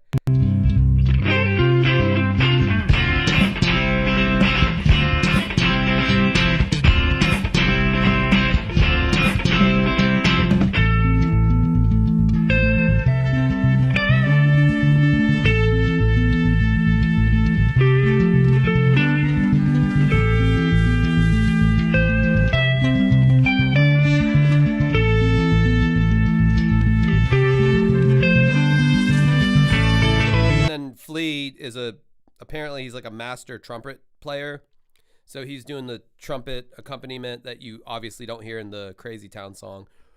But yeah, I mean it doesn't sound 80s, but there's like there's not a lot of instrumentation going on in that bit. It's Frusciante high up on the neck, just boo boo boo boo, and then Flea's doing this cool like arpeggiated bass thing in the background, and then they just throw in this generic like 4 on the floor on the Crazy Town version or whatever, and then they add a rap over it. And like I said in the Patreon video, you hear this all the time in hip-hop shit. Like they grew up with these records that their parents played, Isley Brothers, Marvin Gaye, whatever, and they sample a tiny little bit of it and they loop it over and over again, add a different beat over it, and they rap over it and it becomes a different song.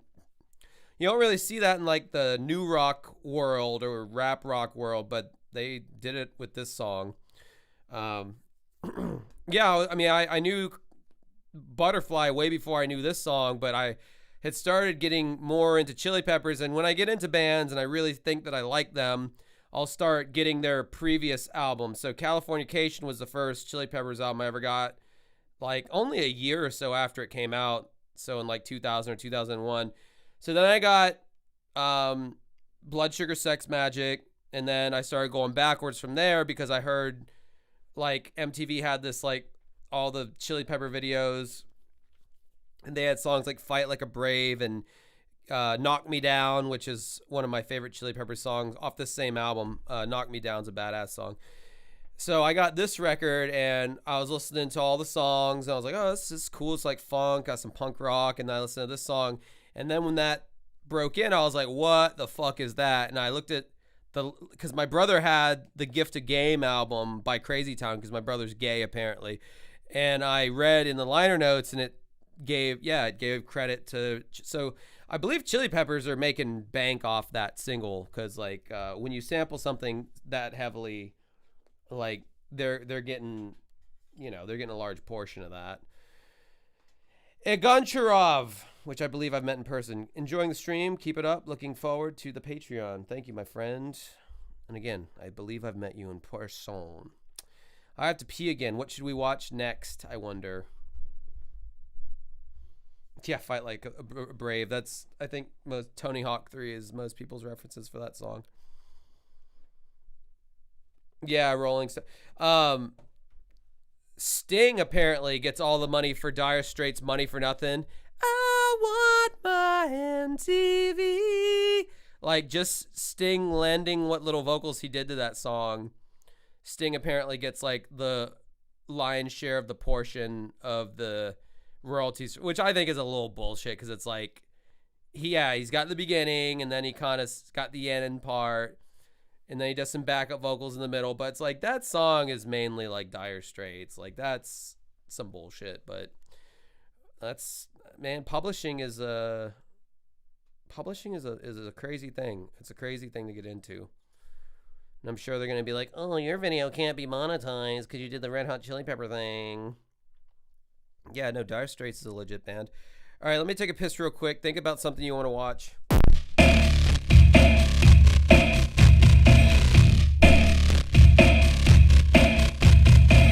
Give me money!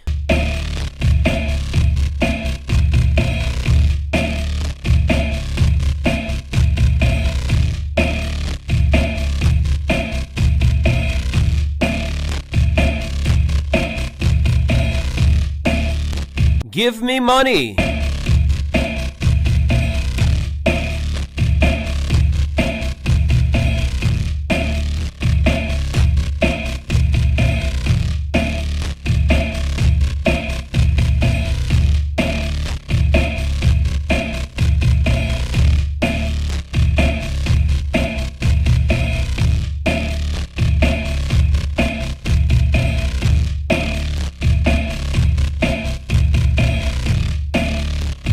Have you given me money yet?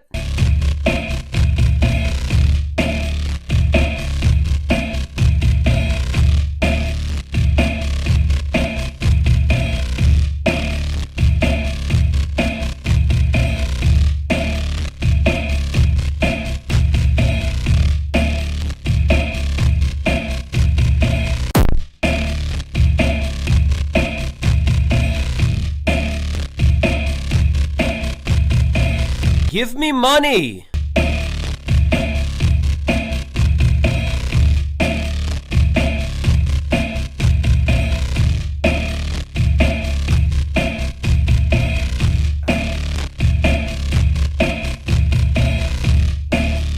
Give me money!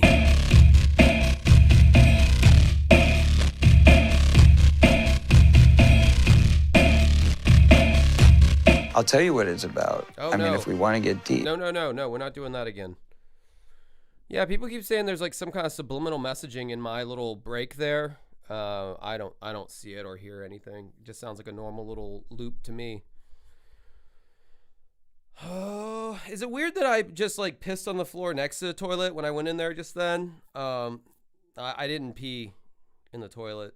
I just pissed near the toilet. Is that wrong? Is that okay? Should I not have done that? Because that's what I did.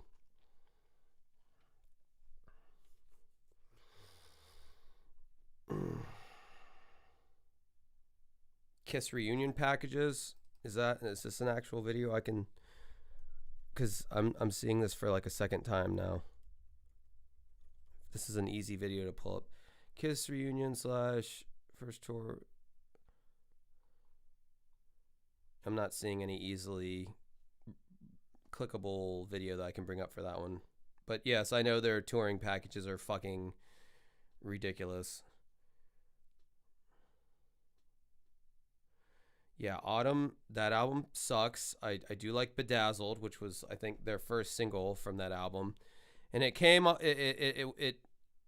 revealed itself on their second album. They were all released like staggered in time. They weren't all released at once. Oh, finally, money.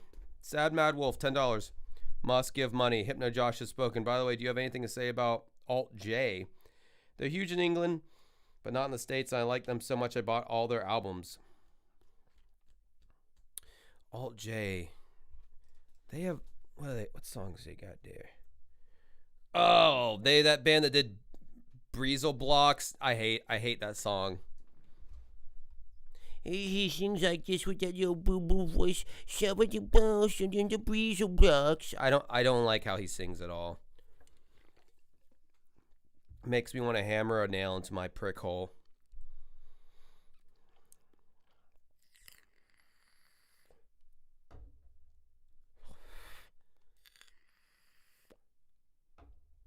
Yeah, sorry to disappoint you there with that one. I can watch one of my own videos. I know I won't get copyright struck for that. I don't even know I'd watch though. I don't know, this was kind of the only thing I had planned. Got nothing else, but I still got like 100 people here, so I feel like I should watch something.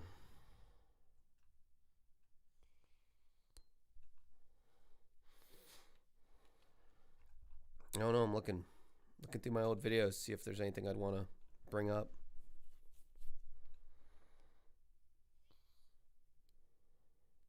Damn, did they release Bedazzled only 2 years ago?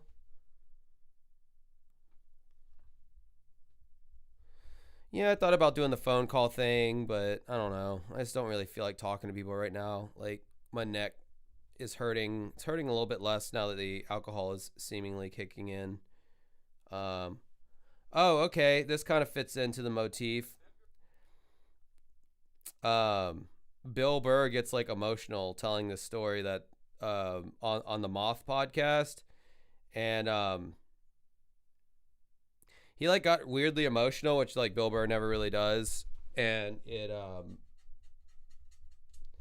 was really hard to find the original video. Now, of course, when I first made this video, I did it in like a very like sensationalized kind of way where it's like Bill Burr did a thing that was so weird you'll never believe what happened or whatever. So it definitely has that vibe to it, but oh my God.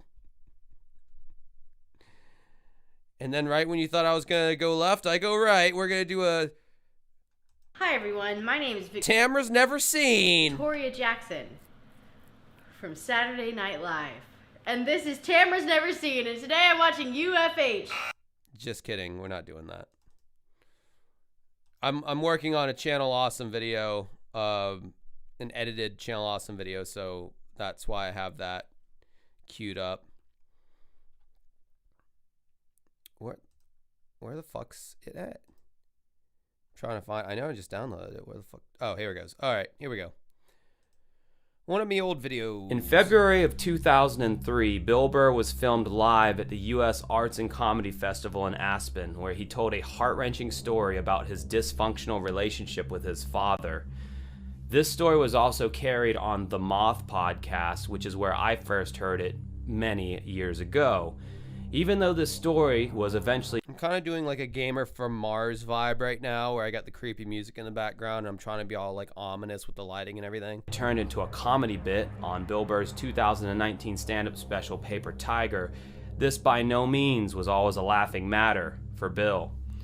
In fact, mention of this video or story is very hard to find online in its original form. Apparently, Bill's handlers do not want this video to be public anymore. At first, I thought maybe I just made the whole thing up and the video never even existed. Until tonight. Stick around as we break down the most relevant points of the original video of The Doll. This is Dancing with Ghosts. This grainy video with Spanish subtitles is one of the only videos that exists of Bill telling the original story of The Doll. In the story, Bill Burr tells the audience about how growing up, everyone in his family was afraid of his father, who was often angry and whose mood was unpredictable. My dad was like a maniac, you know, always screaming, "Goddamn fucking bitch!" You know, just total psycho. My dad was like a complete psychopath, you know. Because of this, Bill never brought anybody home to meet his parents.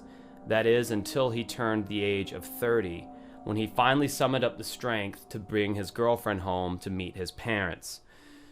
All of Bill's fears and apprehensions seemed to stem from one specific childhood incident. What you are about to see is one of the few times that Bill publicly lets his guard down. He was giving me shit one day. He always hated when I was joking around. I think making my mother laugh somehow was, I don't know, bug him or whatever. So he kept giving me shit. "Come on, man, you know, you keep joking around, you know, giggling all the time. You're acting like a little girl." And I'm thinking, like, because he's always fucking with me. I'm going, "Oh, God, here's a new angle. You know, you asked him for a football for Christmas. You acting like a little girl. What the fuck's wrong with you?" And I'm just sitting there going, Jesus. So, like, 2 weeks later, it's Christmas time. I got, like, 4 brothers, right? We always sneak down to go look at the presents. So we go downstairs, right?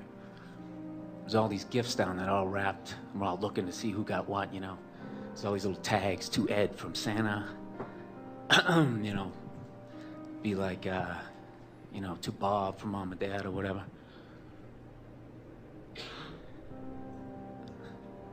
And I'm sitting there.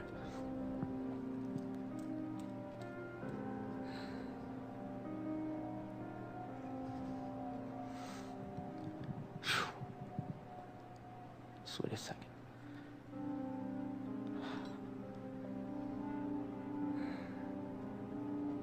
So I look, in like the middle of the tree, I see there's a doll. And I'm thinking, I got 4 brothers. What the fuck is there a doll sitting here? And I remember just looking at this thing. You ever see like those Spike Lee movies where like the background moves and the character doesn't? You just, it's like one of those deals. And I look up at this doll, right? And it says, "To Bill from Santa." And I'm like, what the fuck? Guy got me a goddamn doll. He came downstairs and he's laughing and shit. And he's making me take a picture. I'm like 6 years old and crying and stuff. And I'm thinking of this shit as I'm pulling into the driveway. And I'm like freaking out because I'm finally gonna bring somebody home to meet this fucking maniac. After telling this story, Bill went on to say how his dad was a completely different person when being introduced to his girlfriend. She comes in, she meets my dad, and the dude is like totally normal. After me building this guy up the whole ride back, he's like fucking like, you know, that dude from Leave It to Beaver. He's like the nicest guy ever. He's all cordial. And I remember I'm just getting like pissed at the guy. Going, why isn't he being a dick? And then, probably the saddest part of the video. And I was kind of pissed. I was just looking at the guy going, why the fuck couldn't he have been like this, 20 years ago when I needed him to be like that? Rather than, being the way he was. But, I always wanted to talk to him about it, but we don't communicate, so I guess it is what it is. And that's my story. Thanks. To quote Roger Waters, all in all, it's just another brick in the wall. Oh, God. What a cringe way to end that, Josh. You fucking dickbag. Was it just me talking now? Oh, wait, I said other stuff. Or did I? Oh, yeah, the show how you going. That was cringe as fuck. I said that. Stupid. 16 years after this incident. All right, so now I'm illustrating. That cringed me out too hard that I said that in that way. Hey, early YouTube Josh, fuck you. I was growing my channel. So he went on to do Paper Tiger, and he's doing this same bit, but with all the the sadness and emotion removed. Now it's all supposed to be funny. I'll tell you a quick childhood story. I'll tell you one of the funnier ones, right? One time when I was like 6, my older brother was 8. We were in the back seat of my dad's car, and we were laughing, and we were excited because it was around Christmas, right? And my dad just had this thing. He just didn't like joy, So he's sitting there driving. He's going Jesus Christ, knock it off back there! Christ, you're giggling like a couple little schoolgirls! Christ, you don't straighten up, I'm gonna buy you a doll for Christmas! And then he did. I swear to God. He made us hold him up. My mother's taking pictures in front of the Christmas tree. I'm just standing there like, Afterwards, I ran upstairs to my top bunk. And my dad knew he fucked up, to his credit. He came up, he tried to smooth it over. He's like, all right, come on back down. It's over. Come on down. Enjoy the holiday. So either Bill Burr has come to terms with his painful past with his father, or he's found a way to turn tragedy into comedy.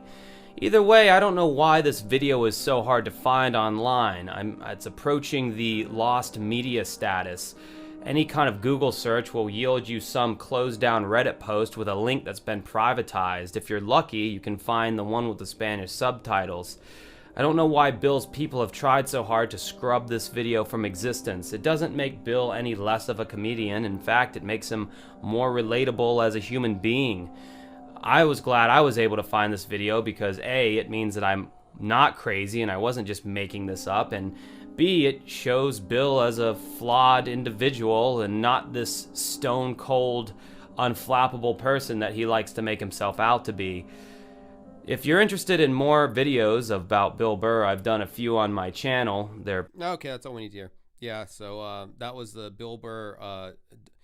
I miss doing that style of weird trying to be creepy because I did another one. Now we're getting totally off the reservation and I'm smelling my own farts. It's my turn now to smell my... I've already been doing that anyway because I've been farting this whole time. But I did one, this weird Daft Punk video. It was literally the same exact style. And that one did good for me too. Daft Punk at the time. I can already hear from the first 2 seconds of audio that I'm using my Rode mic, which I hated that mic because the white noise is just ridiculous. But the lighting and the music and all that will be the same. But yeah, it was funny how he was like that was seriously a source of pain for him, the doll thing, and how he just kind of as Bill Burr does, he just shoved it down and was suck it up, you fucking pussy, and then try to laugh at it, which totally highlights the fact that comedy really is tragedy, and timing or whatever the quote is. I don't know. I enjoyed the more heartfelt story more than I did his like watered down bit, because like I'm listening to that going like, is that real or is that just some shit they made up? But then when you see the first one, it's like, oh no, that really happened. But in the first version, he was making his mom laugh, and the dad got onto him. In the second one, it was all his brothers who goofed around in the back of the car. So yeah, he definitely rewrote it and redid it or whatever. But I don't think he wants people to see the original bit. So I mean, it's like really hard to find that one, or it was at one point. Maybe it's not now.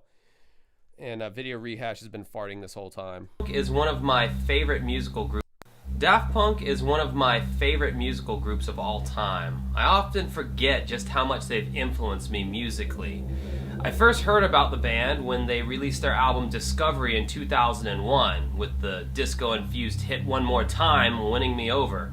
I could do an entire video about this album and all the great music videos that went along with it.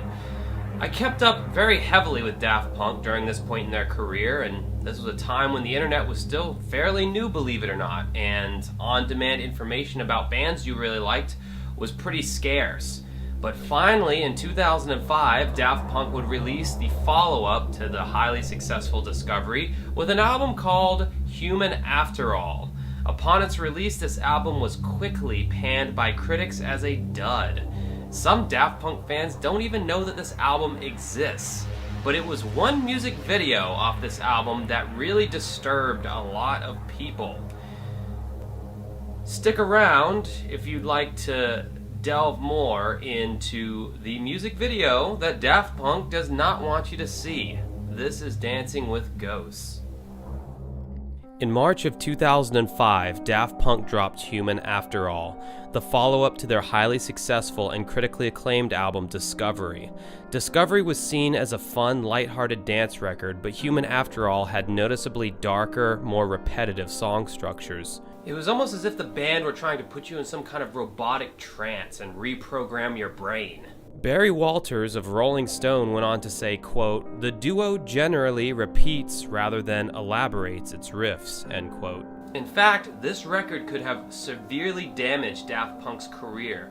It was only until the band started doing live mashups of songs from this album with their more popular songs off their old albums that fans started to reconsider Human After All. In 2007, Daft Punk released a live album that debuted at #1 on the US dance charts and went multi-platinum.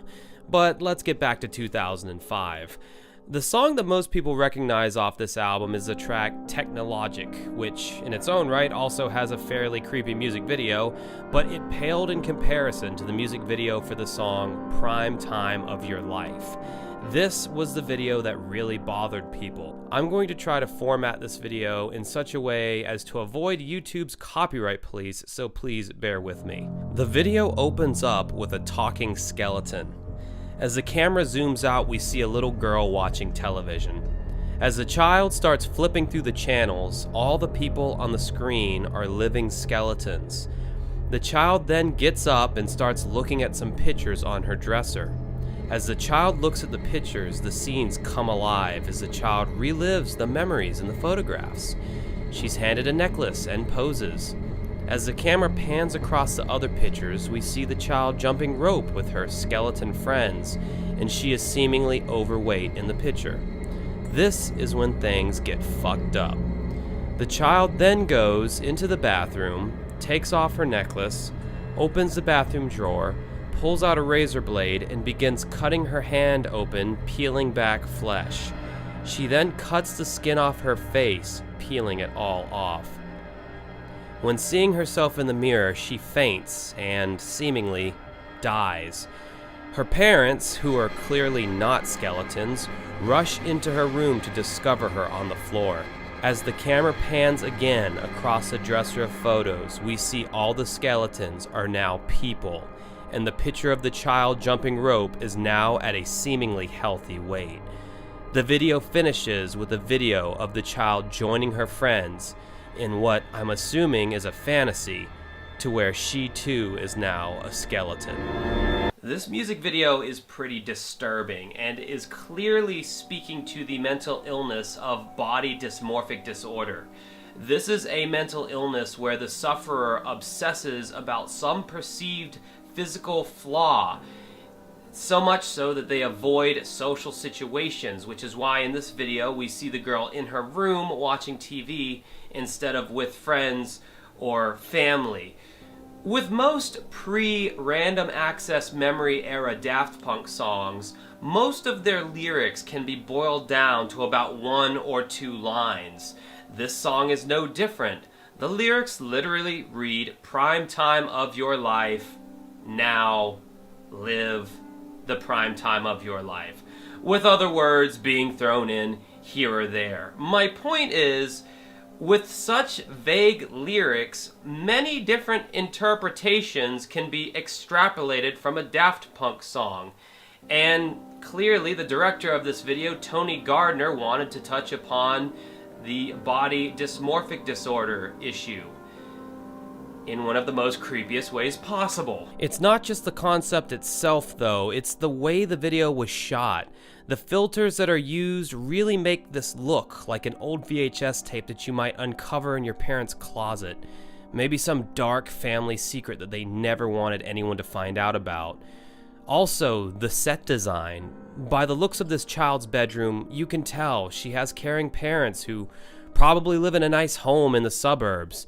Suburban life, of course, is often portrayed as this clean, wholesome existence where children definitely do not fillet themselves with a razor blade in their bathroom. This video takes all the norms of what we as a society see as good and turns them upside down in a very dark and visceral manner. You're supposed to look fondly at old family photos, not think to yourself, "I'm not good enough, I need to die." But that's the other uncomfortable truth we are faced with in this video, because deep down we know that these kind of things do happen in loving homes to children with good upbringings. This is another reality that we try to ignore.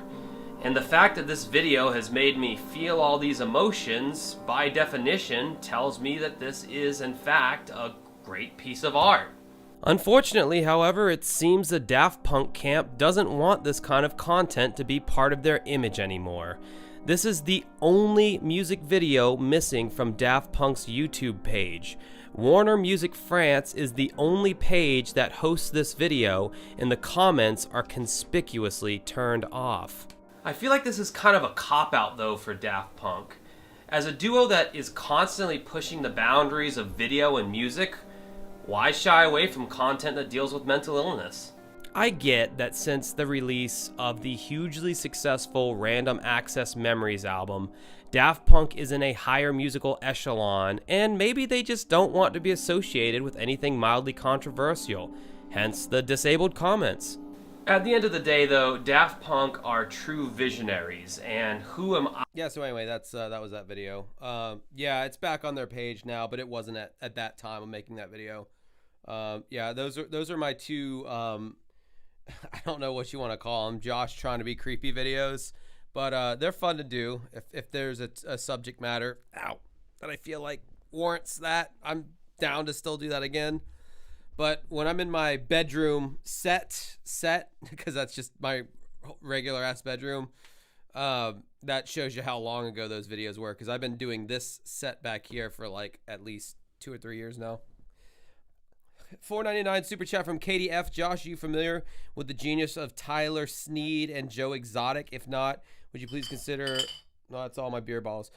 Covering one or both, they're amazing. Yeah, the whole Tiger King thing just gives me really like bad flashbacks to the pandemic of 2020, and like everyone was on lockdown, and that was like the documentary to watch. Like everyone watched it and thought it was so funny, and I watched the whole thing the one time, and I never wanted to see like any other Tiger King related thing again. I thought it was all pageantry, and it didn't give me like what I typically look for in like I don't know if they're trying to be like true crime or like there for the lulz. Obviously this is a charismatic weirdo, and that makes for good TV, but I don't know. I just thought it was stupid. I mean, I get why people find it funny, but I wasn't a fan. But yeah, all right. I've gotten into this like habit where like I think I overstay my welcome on these live streams. I've had people complain about the length of them, especially when I start getting into shit that has nothing to do with what I originally like titled the video as. So I think I'm gonna call it, because I need to get to editing the Doug Walker. So a little sneak peek if you're hanging out till the end. I'm doing I think it's like 13 series that were discontinued on Channel Awesome, and I'm going into them and being like, you know, what they were about and why they probably were canceled and all that jazz. So I think someone gave me kind of the idea in the Discord, Rhea, and she was wanting me to cover the people who were featured in like the Channel Awesome reunion episodes, but I don't know, for some reason I was like, well, I kind of want to see, like, he did a lot of series that he does not do anymore, and I kind of want to do a video on that. So yeah, anyway, thank you guys for popping in, sticking around, and if I give you another $10, would you play Presend? Yeah, Tyler Sneak.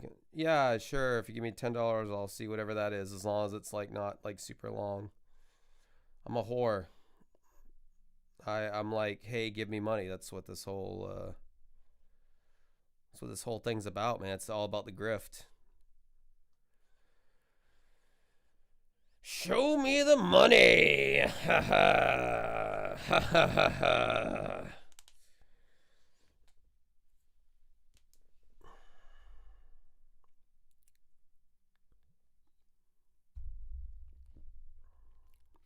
All right, yeah, I can handle 4 minutes.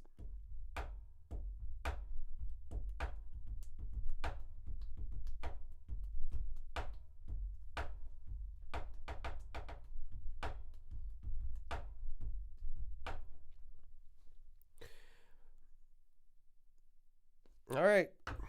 Oh, is this the fucking is this the dude who did is like he tried to do like a song in English, or he wrote a song that sounded like it was in English, but it was just some ridiculous bullshit? If this is what I think it is, oh yeah, that is, yes, oh yeah, that's totally worth watching. I forgot that existed. Now, the only one, I actually showed my friend this the other day. The only one I can find is the one with the classroom setting, which I think is better anyway, because all those chicks just like bobbing their heads so aggressively is kind of hilarious to me. Okay, so this is a great suggestion, actually. I totally forgot that this existed until the other day. Okay, so to the 100 or so of you who are still around, this was some like Italian singer. He tried to write a song that sounded like English, but it's not English at all. It's gibberish bullshit. He's not saying anything. Well, he does say I at one point, which, okay, whatever. Or, you know, he says eyes. But yeah, it's complete craziness, and I kind of like the song. But yeah, so I feel like I've given you enough backstory. Cold in 1992 old. You're the cold maze, say one please and call in 1992. Can we just talk about, like, when these chicks start bobbing their heads, they are aggressively head banging to this shitty, I don't know, man. Europe was doing some weird stuff in the 70s and 80s. All right.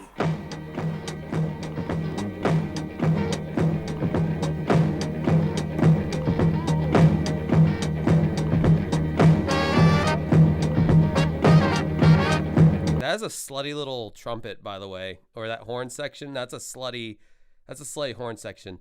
And he totally finger blasted every single one of these chicks, by the way. We don't stay in the shoes. I know that head bobbing.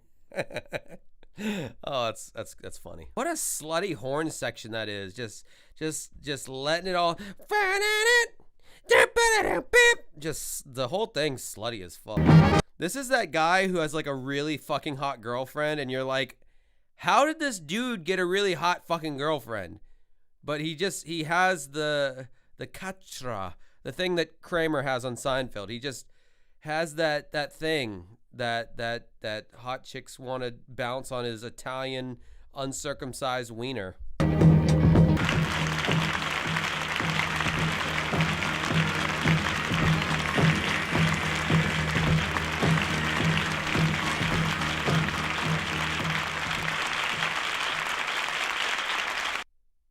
I need to start a poll now. Hold on.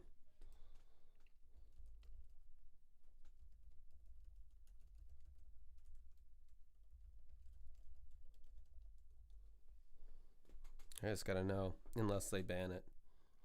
Sometimes they ban my polls because they're too racy. I love whenever I ask a stupid question how quick sometimes they'll shoot to like 100 people yes. Stupid, man. So stupid.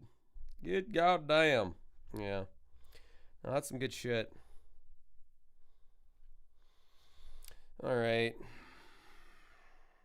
If I stop now, I can get some good editing done on this fucking Doug Walker video I got going on here. Glad that most of you are gonna fuck to this later on. I don't blame you. It's got a nice driving, just pumping, thumping beat. Oh yeah, you did super chat me. How much did your tats cost? How many do you have? I mean, I have a technically a full sleeve here that wraps all the way around my arm. That was probably a couple thousand. So that's its own thing. I have my knuckle tattoos. I have this zero tattoo and a bunch of virgin flesh that needs to be tattooed. And I have my Samus tattoo. That was my first tattoo I ever got. Not a huge fan of it nowadays because he didn't do it how I wanted it to be done to begin with. So what are you gonna do? That's how most first tattoos start out. All right, guys, I gotta keep them wanting more, so I'm gonna quit while the stove is hot or something. Anyway, have a good rest of your night, everybody. I'm gonna edit some shit.